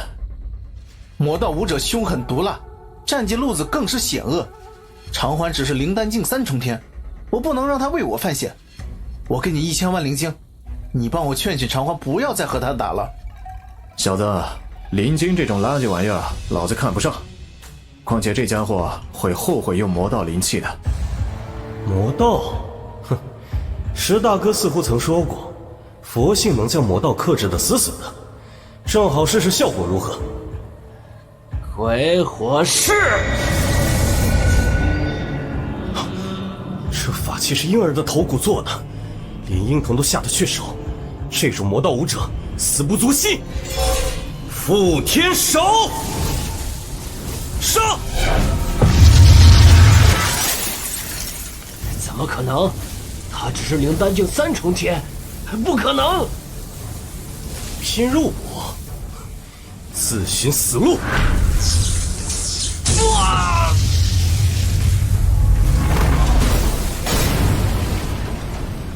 王八蛋，你也有今天，敲锣打鼓呀！你在吵我呀？要不是本少爷离家出走，瞬间喊来70-80万人，轻轻松松教育你怎么做人。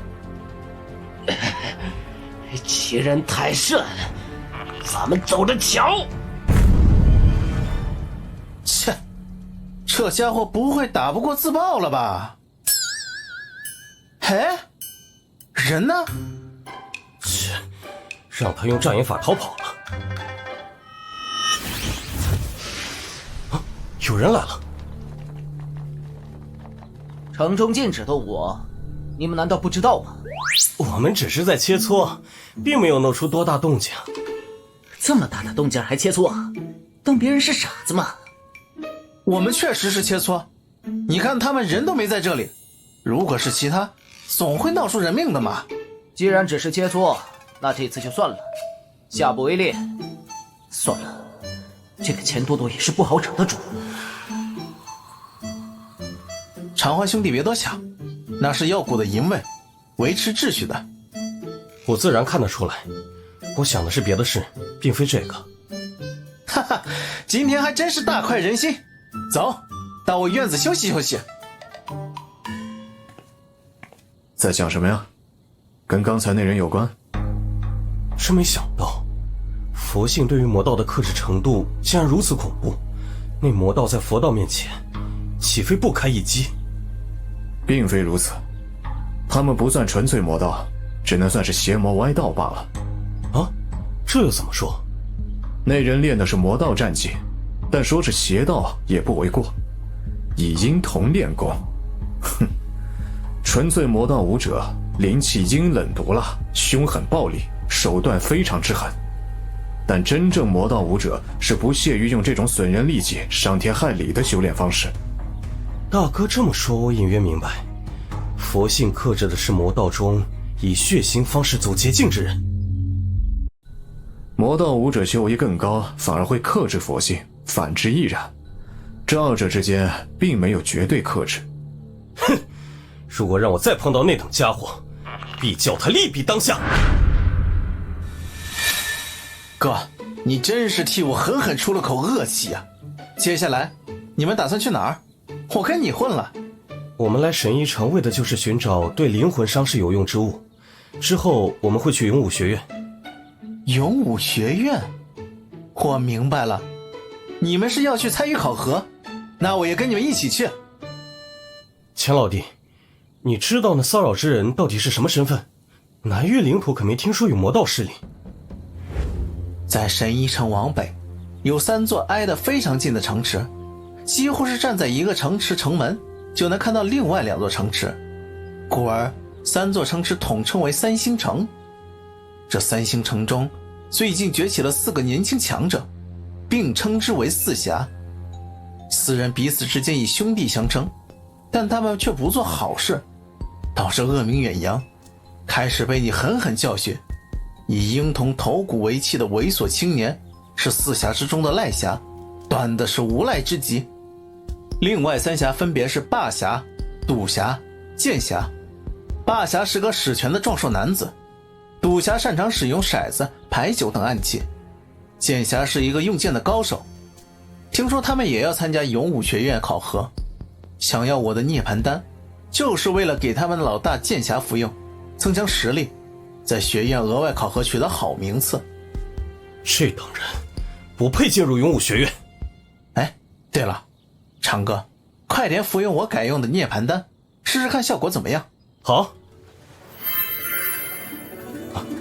一服下涅槃丹，灵气便开始聚集了。游走的灵气一触碰到药力，就会被吸纳而走。这股药力凝而不散，在四肢百会、周身经脉内中不断流转着。药力吸纳的灵气越来越多，犹如波涛汹涌，在疯狂的流转，已经开始超出我经脉容纳的极限了。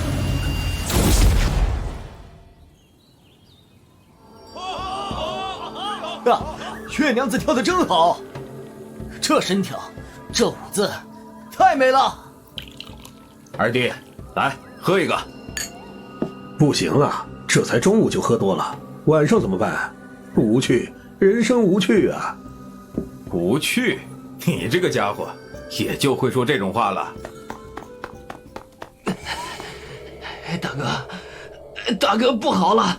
钱太多那边出现了一个狠角色，那人身上有种神奇劲光，似乎可以克制我们魔功。什么？老四，你说的可是真的？大哥，你看我都被打成这样了，这事儿还能有假吗？老二，你知道这等人物吗？闻所未闻。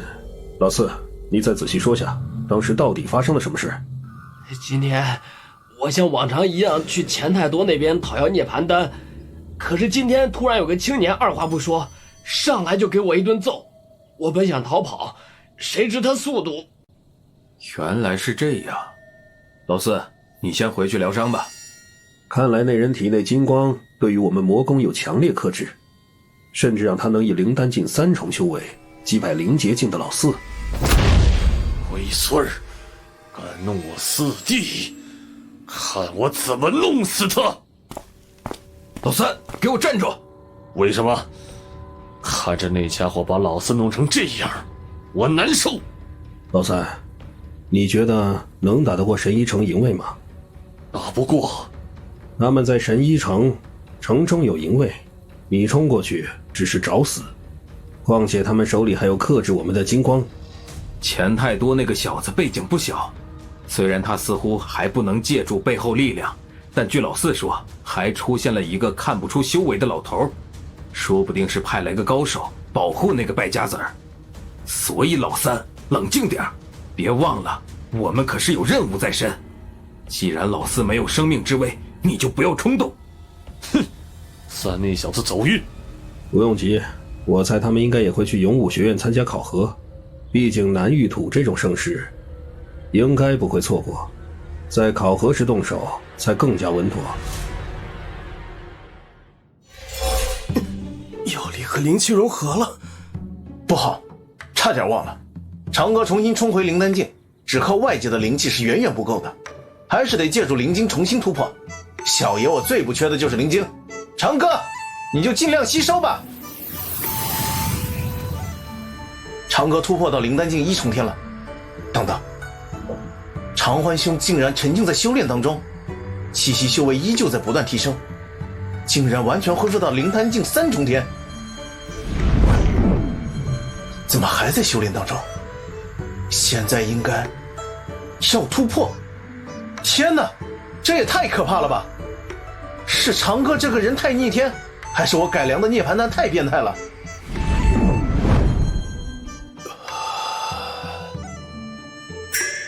灵丹境4重天，长哥，你是人吗？你真的是人吗？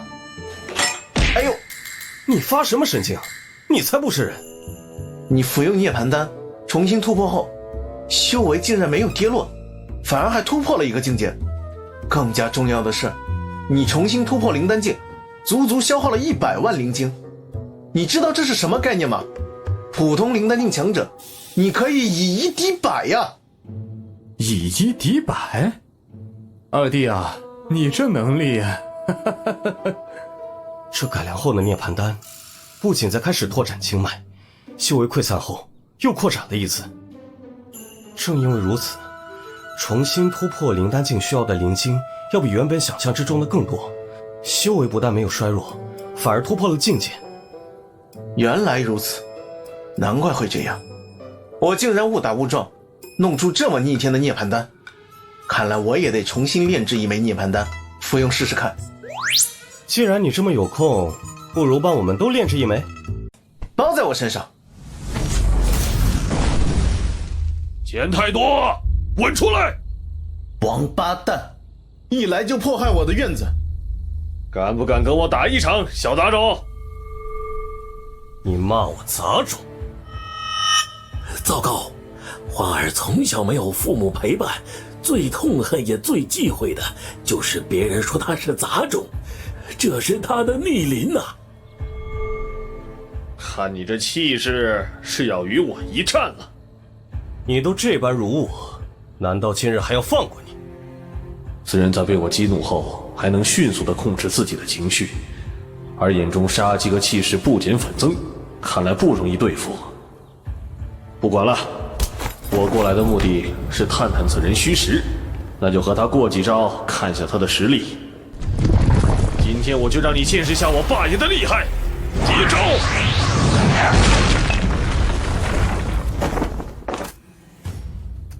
这风刮得凉快，着实舒服。猖狂的太早了，赤焰猛虎！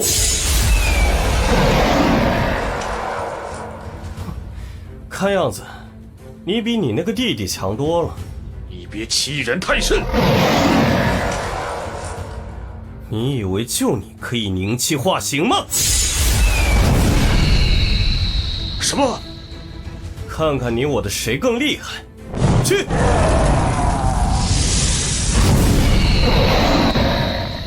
儿戏，你就这点本事？大话别说的太早了！什么？竟然还有后手！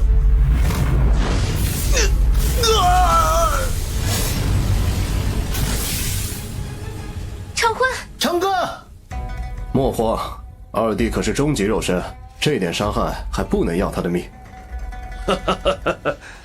被巨灵神拳这样轰击，可没有活着的。看来只要不动用魔功，你就克制不了我。再怎么说，也不过是灵丹境而已。确实只是灵丹境，不过你不依然没有打死我？什么？你还活着？在巨灵神拳那样轰击下，你竟然没伤到根本。这个家伙的肉身到底有多强？现在该你好好尝尝老子的巴掌了。遮天手！一拳竟然有如此毁天灭地的威势！小子，你到底是什么人？累了，我还没玩尽兴呢。巨灵神拳，这招叫巨灵神拳，有点意思。既然觉得有意思，那就再试试。金刚不灭，遮天手。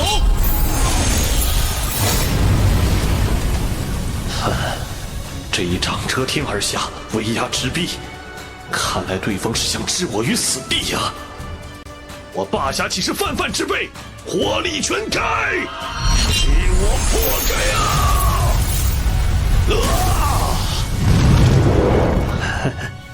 这遮天手也不过如此。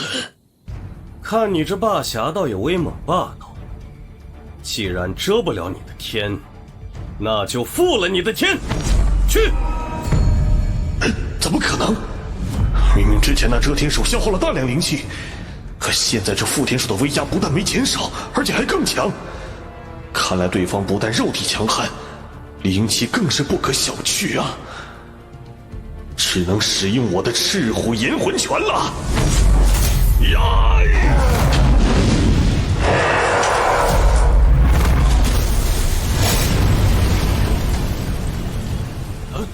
城中那边发生什么了？还傻呆着干什么？快跑啊！会死的！此人强横，不能久留。借这个机会走为上计。切，看来是逃跑了。我的乖乖，二弟，你这破坏力也太恐怖了。石大哥，这种事就不要夸我了。你还好意思说？钱公子，不是说一切后果你负责吗？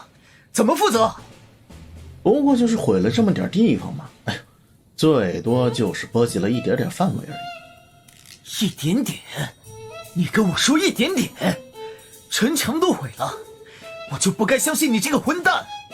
人与人之间最基本的信任在那里，你怕我不负责？负责？你怎么负责？就算你灵金多，也有个限度。你知道100万，怎么样？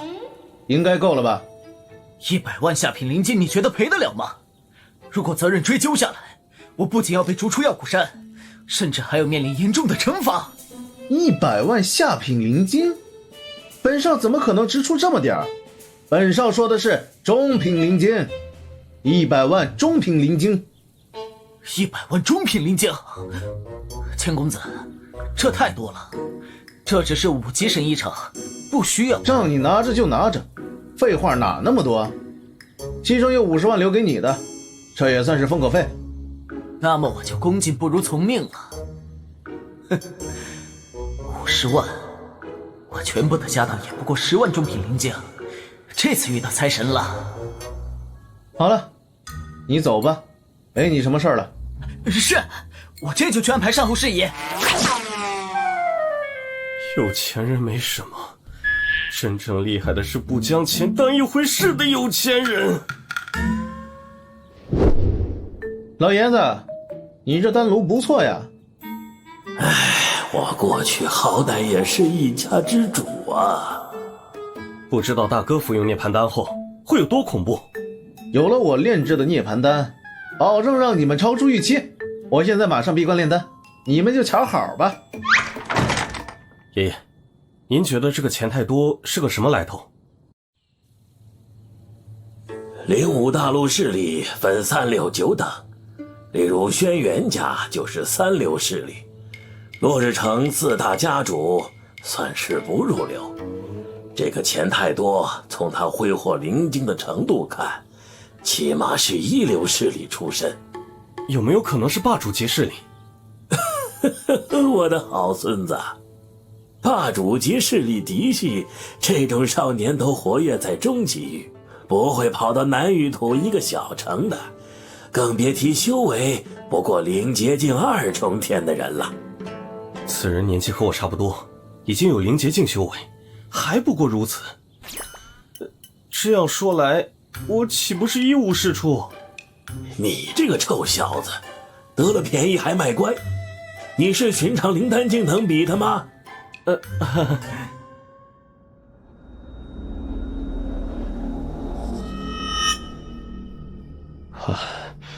最后一记杀招被他破了，我自然也被重创。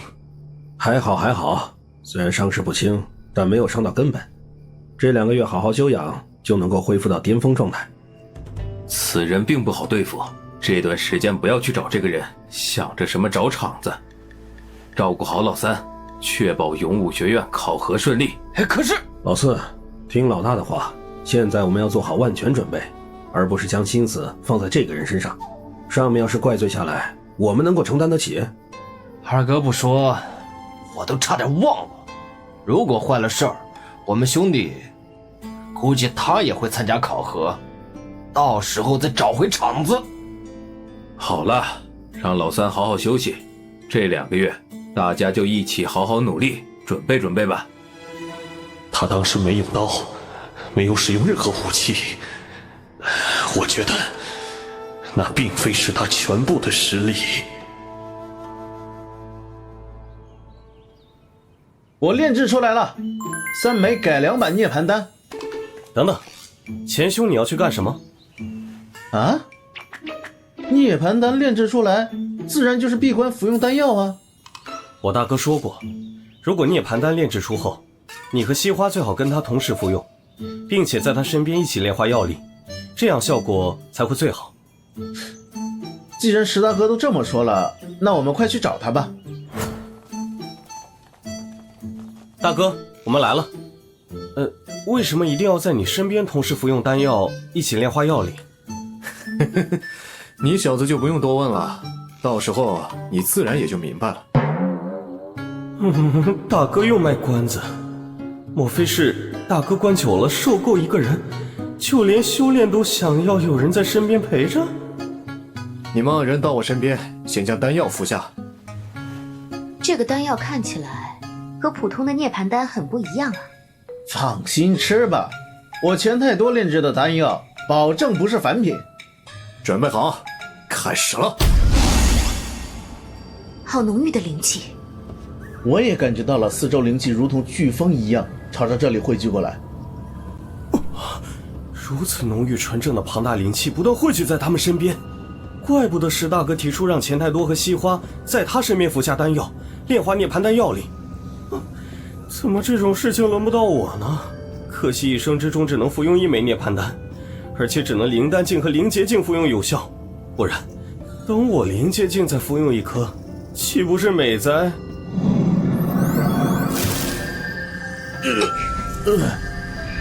怪不得四周天地灵气那么浓郁，甚至都不用拿灵晶出来。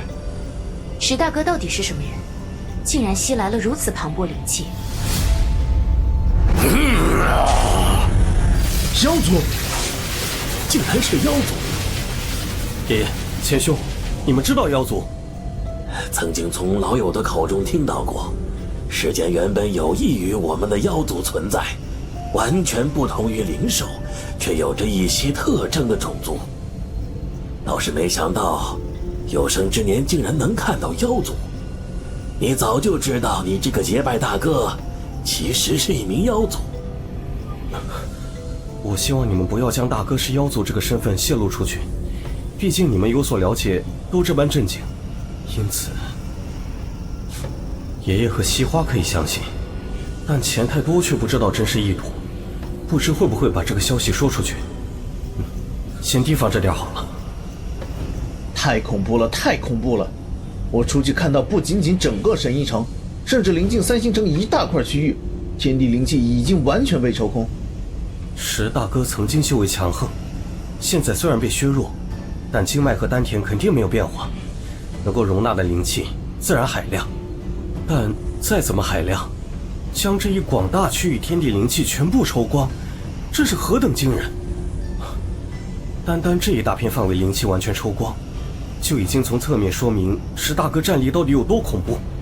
保守估计，虽然石大哥修为仅仅恢复到灵丹境，但灵婴境这等强者都能一较高下。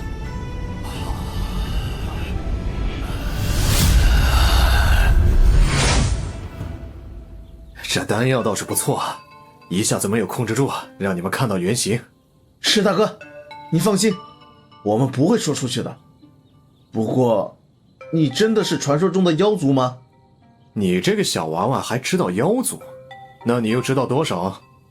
我只从古籍得知，过去我们生活之地称之为3000大世界，百族林立，其中人族和妖族是2个最大的种族。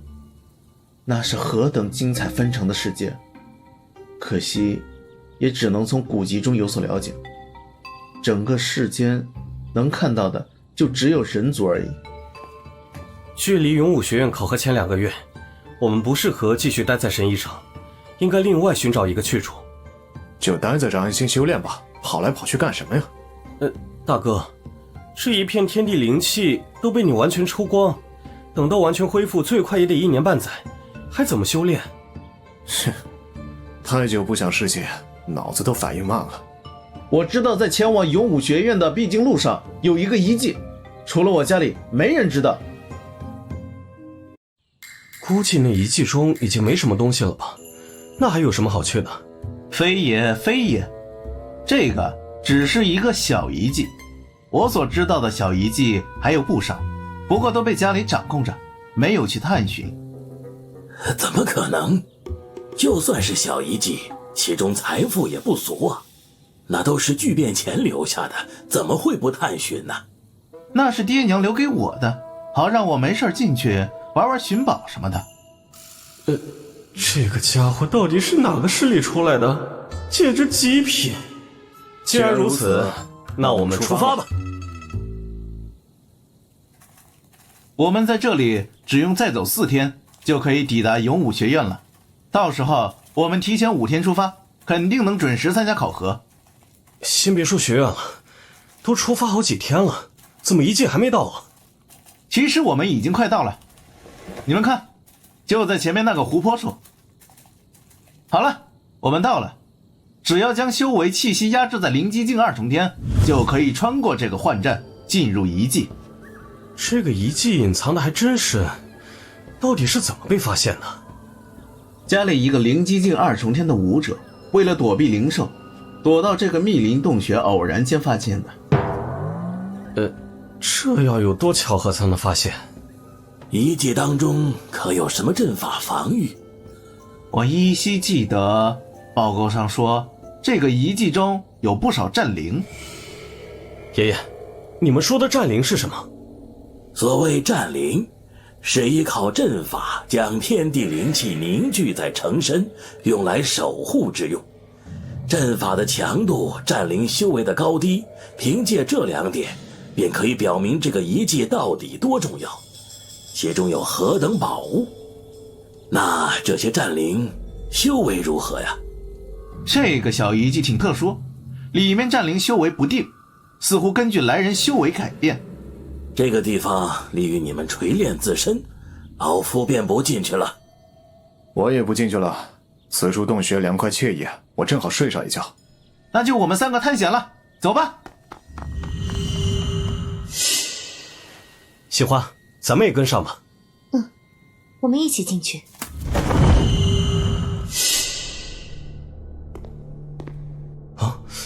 竟然是一间石室。喜欢，你在哪儿？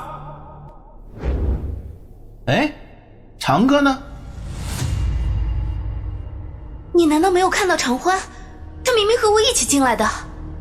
他难道没和我们一起进来？我们再退出去看看吧。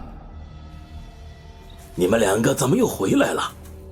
老爷子，史大哥，你们看到长欢没有？他跟着西花穿过幻阵后就不见了。没看到，怎么回事？你们不是刚刚才一起进去？放心吧，二弟他没事，我能感觉到他。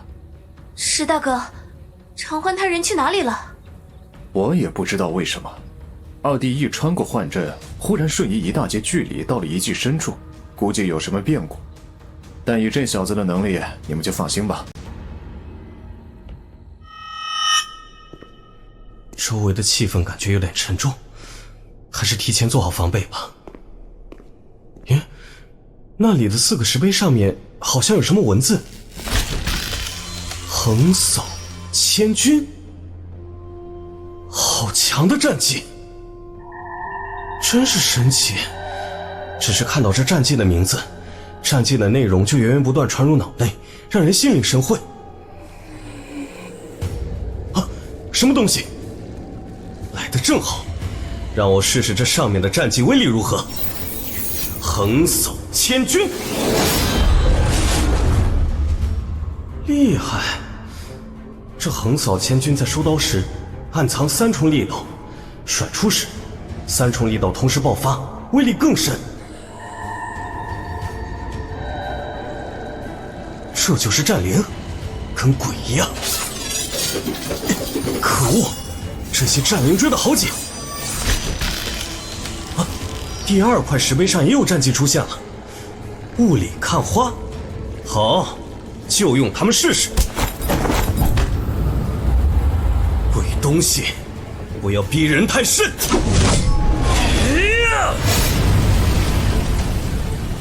果然厉害。刚刚那一击如莲花绽放，然而美丽背后尽藏杀机，不愧为雾里看花。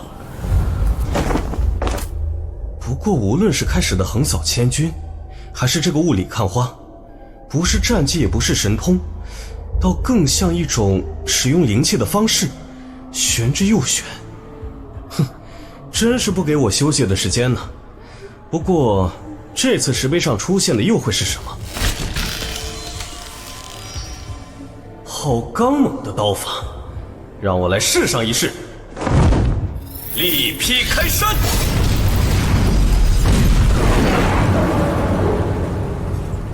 从开始到现在，我已经用了3种刀法，风格各有不同，特性显著。那这第4种不会是？果不其然，哈哈，天不怕地不怕，神挡杀神，佛挡杀佛。横冲直撞！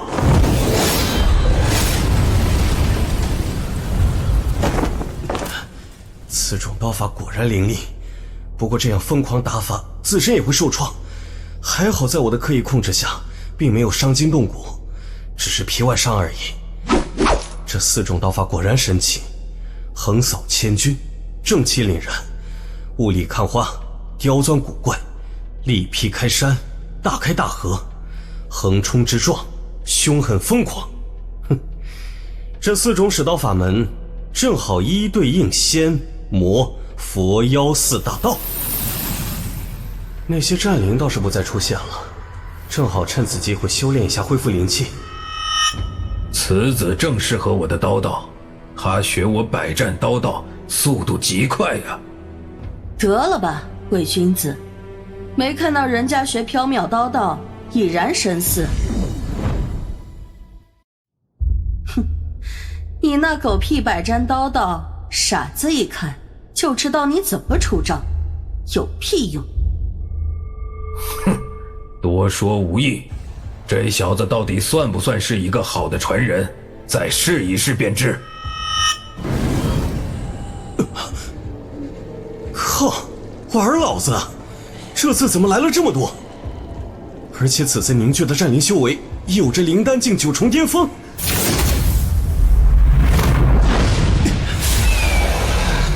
这到底是怎么回事？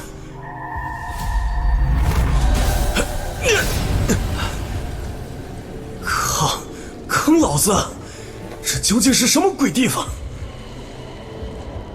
又来了，没完没了，一招解决掉。金身不灭！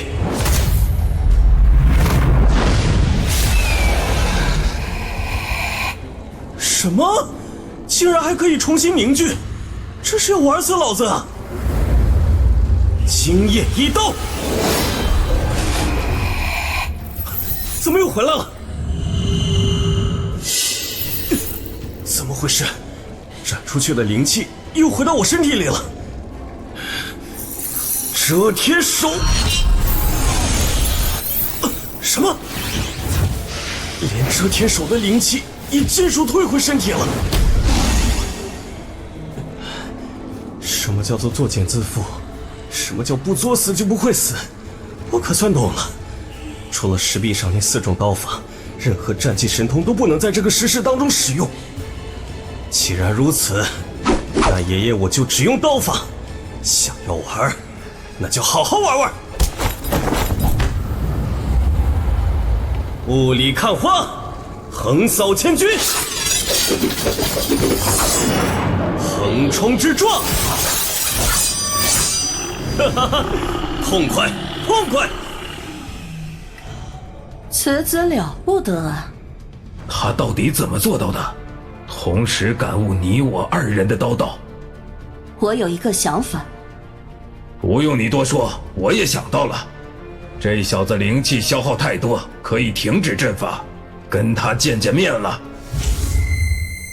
啊，战灵停止进攻了。这些战灵居然化作灵气冲入了我体内。这些淡蓝灵气竟然还有洗净法髓之效。灵丹净物冲天，哈哈哈哈！没想到厮杀过后还有这般好处。小子，今日你可让我们开了眼。是。没想到你越战越强，甚至淬炼肉身，成功晋升了修为。两位前辈，不知这番考验晚辈所谓何事？传你刀道。啊，二位是什么人？为什么传我刀道？你小子倒也冷静。老夫乃仙佛道的修武者，人称百战仙，喊我白老即可。我乃是妖魔道的雾魔，我这没那么多礼节，唤我一声雾老就行。我们二人此刻只是一抹烙印，这烙印存在的目的是为我们二人的刀道寻找传人。刚才那情形就是对你小子的考验，真是没想到在那么短时间内你能踏入灵丹净物重天。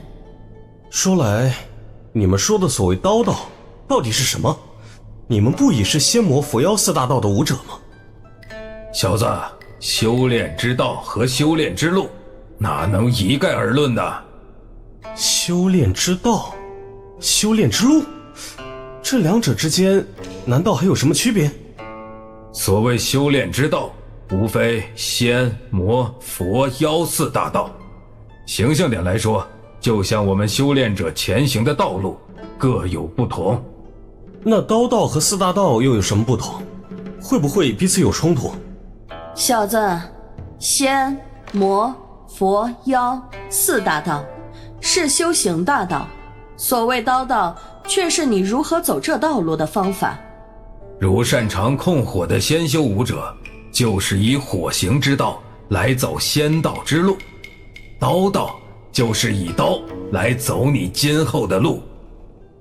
修炼之路更像是找到属于自己的核心之路。一名武者，无论他涉猎如何之广，总有他专精的一条路。一直以来，我凭借着日月轮回秘法，无论何种战技都能信手拈来，甚至能发挥出更强的威力。但无论怎学习，我都没有走一个专精之路，别说开发出一套属于我自己的核心战法了。可是我有点不能确定，晚辈修炼一种秘法，这种秘法对于修炼战技神通倒是事半功倍，而且更能在原有基础上增强威力。这种修炼神通虽然罕见，却也并非没有。不过小子，你误解了。我误解了？战技神通凝聚灵气施展而出，它有迹可循，有形可查。但修炼之路的道，重在于感悟于心。你能很快学会石壁的基础刀法，是你适合刀道。仙道刀法，你发挥了清清白白、堂堂正正之韵；魔道刀法也打出了变化莫测、狠辣凶厉。至于佛道刀法，则刚猛无比，同样入木三分。这妖道刀法气势如虹，舍我其谁，更施展得淋漓尽致。倒是没想到我竟然如此了得。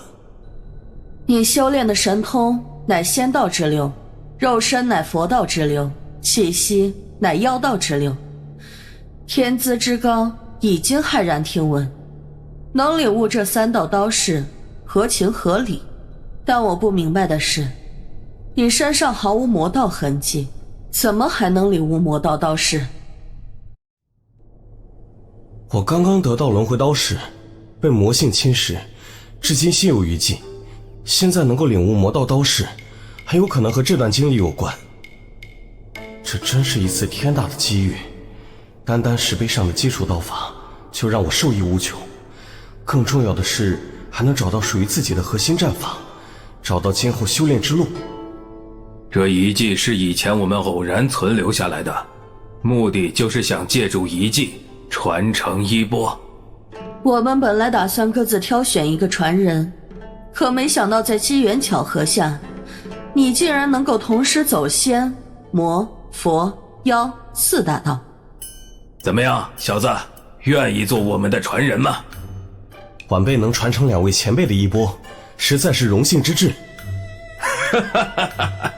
那就先让老夫我露一手吧。好庞大的灵气！刚刚四散的灵气，一下子又被白老重新吸纳到体内去了。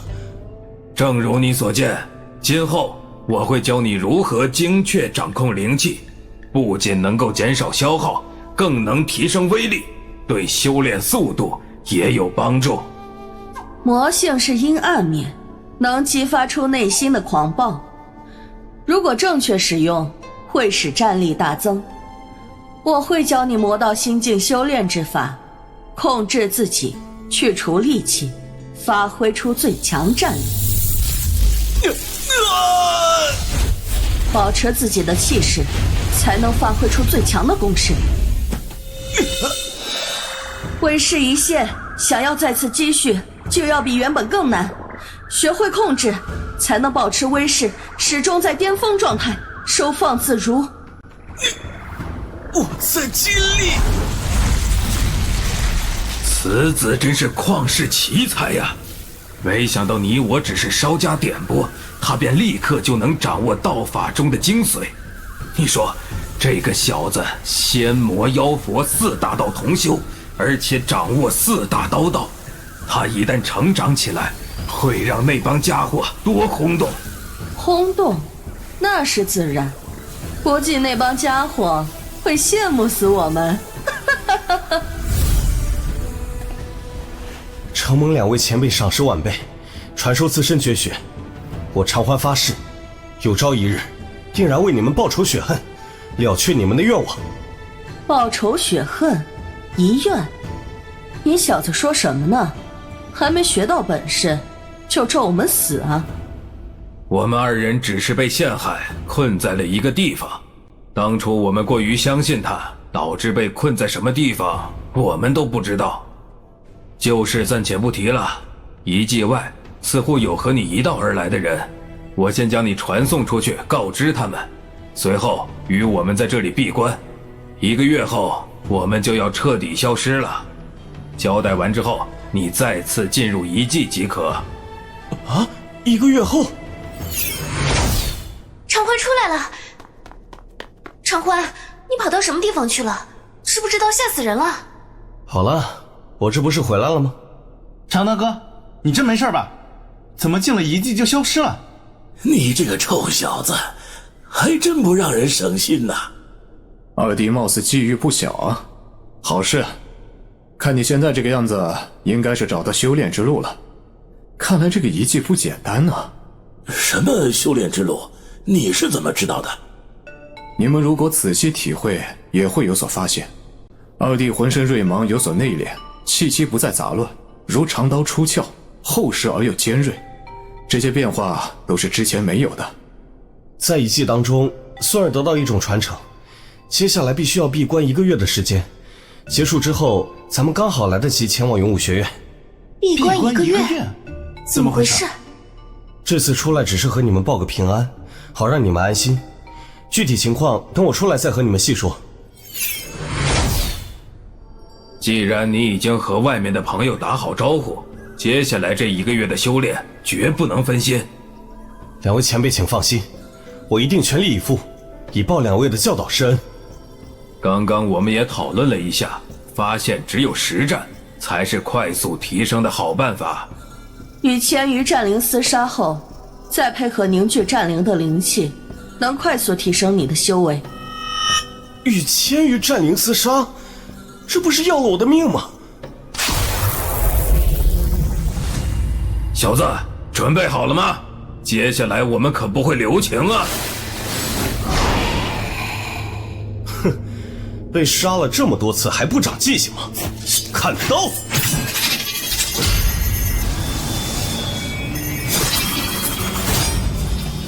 如今时势当中的战灵越来越少，战灵凝聚的速度已经赶不上这小子击杀的速度了。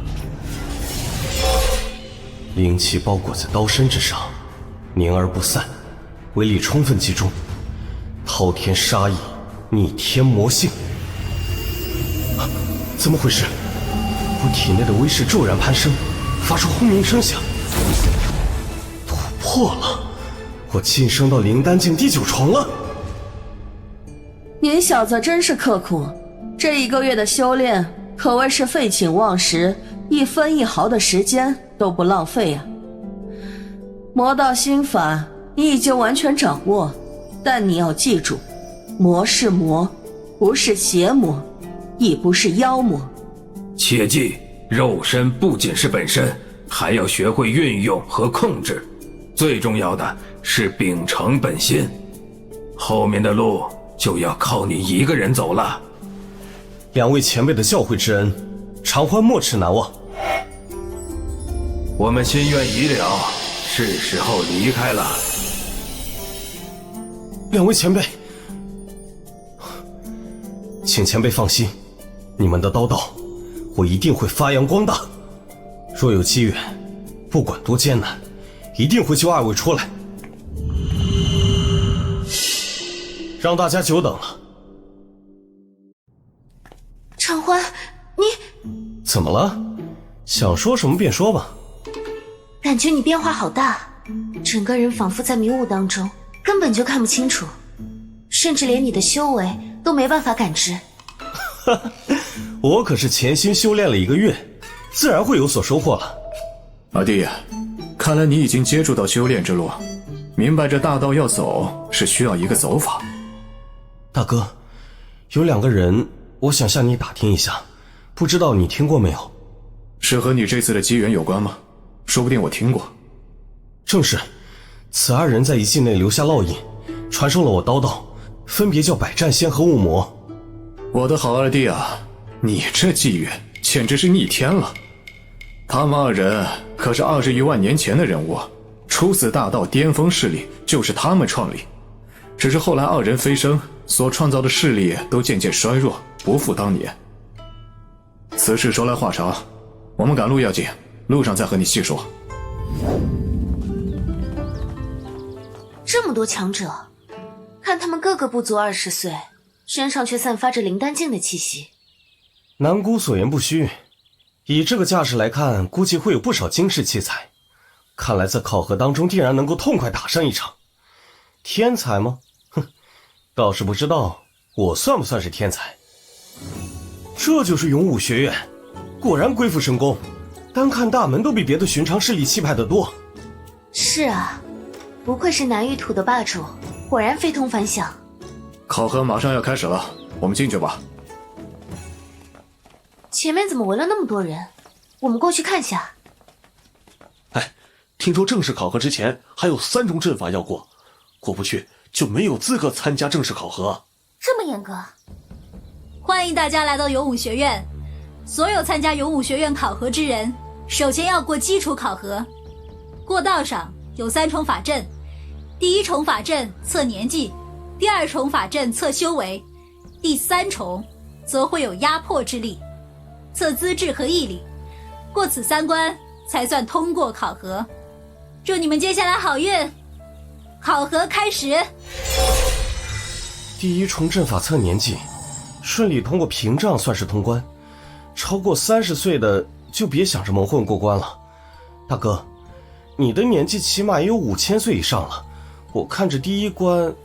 二弟呀，你难道认为大哥我连这点小问题都没有办法摆平？哼，大哥手段非凡，这种小问题的确不在话下。那老弟先走一步。哦，大哥，你怎么出来的比我还快？这是怎么做到的？没什么，瞒天过海而已，一种小手段。单单是瞒天过海这4个字，就不像是什么小手段啊。第2重阵法测修为，对咱们而言可真是轻松的很。这第3道阵法，也不知道有什么玄虚，我来试试看。先来后到，我先来。这关看起来并不像前2关那么轻松，要慎重些。石大哥，放心吧，这点信心我还是有的。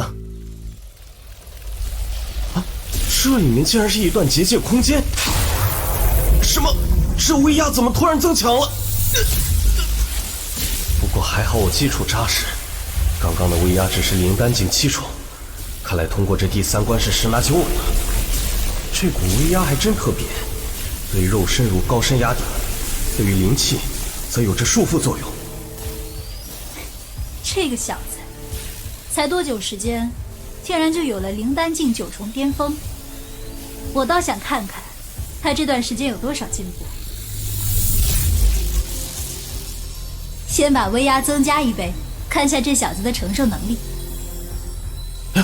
怎么突然又增加了1倍？幸好我肉身强悍，能顶得住。这小子不简单呐，竟然没有受伤。那就来点狠的。这压力突然感觉增加很多倍，难道武神殿有人想对付我？好小子，增加10倍才让你有反应，真不知道你的极限到底在哪。那我就探探你的底吧。哪个王八蛋跟老子有仇不成？我只是想试试你的潜力到底多强，如果坚持不住了，可要赶紧和我说啊。这是南姑的声音。不过这样对你也有好处，能够加强肉身和灵气契合，交相呼应，今后施展力量能得心应手，威力有所增强。南姑，你可真够狠的。随着压力增加，这种契合效果也越好。今天南姑就好好锻造一下你这块好钢。那就尽管来吧。50倍，已经快要接近灵劫境巅峰。长欢的真正的战力只高不低。看来当初在落日城，我想的太保守了。能坚持这么久还不退出，此人毅力不错。哼，什么毅力不错，不过是一个正在苟延残喘的废物罢了。这位兄弟，你怎么看？你没资格评价他。装什么？长欢，可别让我失望。我还等着看你的刀快，还是我的剑力。唐傲，慕容西欢，石大哥，你们知道长欢怎么回事吗？我也不知道，本来好好的，忽然感觉他非常吃力。因为二弟身上的压力被人暗地里增加了。哼，有意思。不过这样对他也有好处。长欢被人暗地里使了手段。是谁弄的？他为什么要这么对长欢？学院当中有种修炼方式，跟这第3重阵法差不多。想来是师尊想要看看长欢能力，顺便帮他锻炼一下。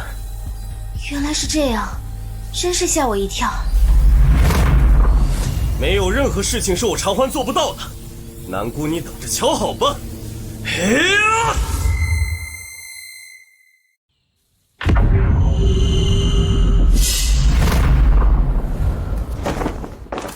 快看，这小子竟然通过了第3道考试。有什么可激动的？这么久才通过，我如果是他，早就退出考试，省得在这丢人现眼。你们再把刚刚的话说一遍。他的眼神好像能杀人啊！刚才南姑说还有额外考核，也不知道是什么情况。还是恢复一下。最好保持最巅峰状态。这次南姑暗中出手，确实给我带来了不小好处，不单单是肉身和灵气契合度提升，之前还剩余很大一部分药力潜藏在体内深处。这第3重阵法增加的庞大压力，竟然让我将那残存药力变化了不少。畅欢，你总算出来了。唐傲，好久不见。你恢复得怎么样？这下倒是巧了，你一直跟着你师尊，知不知道这次额外考核内容？按照规定，师父并没有和我透露过。恭喜你们完成了基础考核，已经是勇武学院的学员了。我们已经是勇武学院的学员了。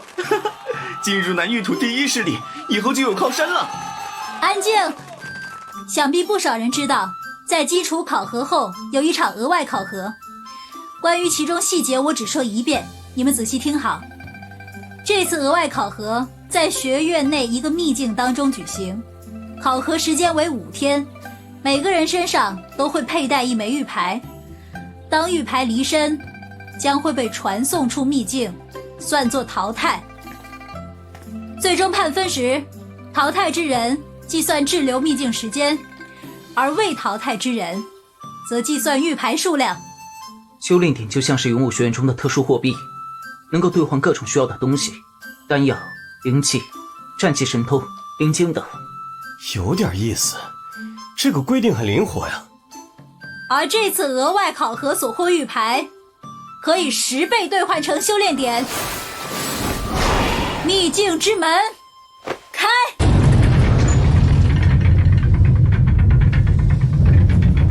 穿过这道秘境之门，就是秘境所在。额外考核现在开始。可敢一战？那你得先跟得上我。喂，你俩等我下呀！秘境，也不知道勇武学院有没有啥好丹方可以兑换。什么秘境修炼点，老子真是提不起兴趣。可惜做戏得做全啊！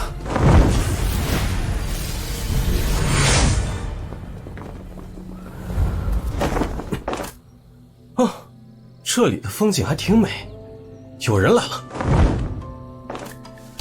玉牌拿好，用灵气在里面留下烙印，然后出了城门就好。原来考核的玉牌在这里发放了，看来那边就是秘境的真正入口了。奇怪，旁边好像写了什么，过去看一下。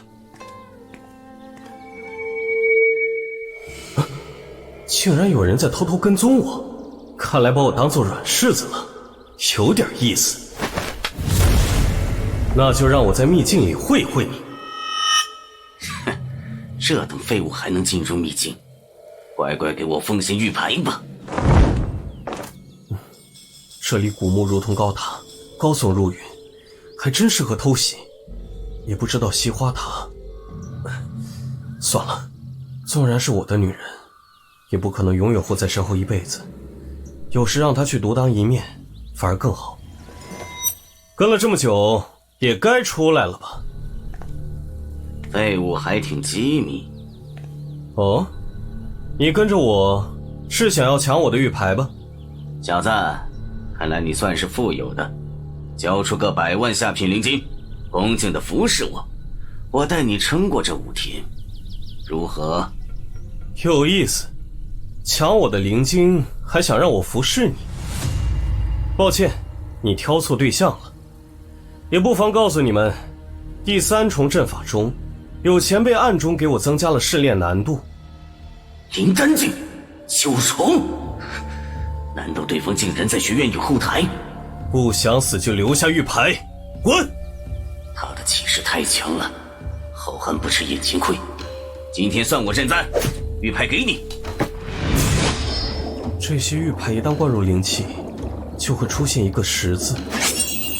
诶，2枚玉牌竟然融合成了1枚，果然和我想的一样，灌注灵气就能看到玉牌有多少修炼点，夺得别人的玉牌后，也可以选择吸纳到自己玉牌中来，便于携带。还有5天的时间，越到后面每个人的玉牌中修炼点越多，到时候夺得一个玉牌，收获绝对不小。这2天，小爷我先好好欣赏下这秘境里的风景。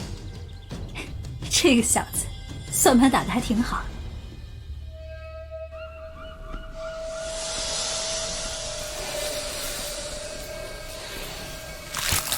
又踩到了什么东西啊？这山谷妖兽真多。真正要小心的，不是这灵兽占领，反倒是其他人。前面是什么声音？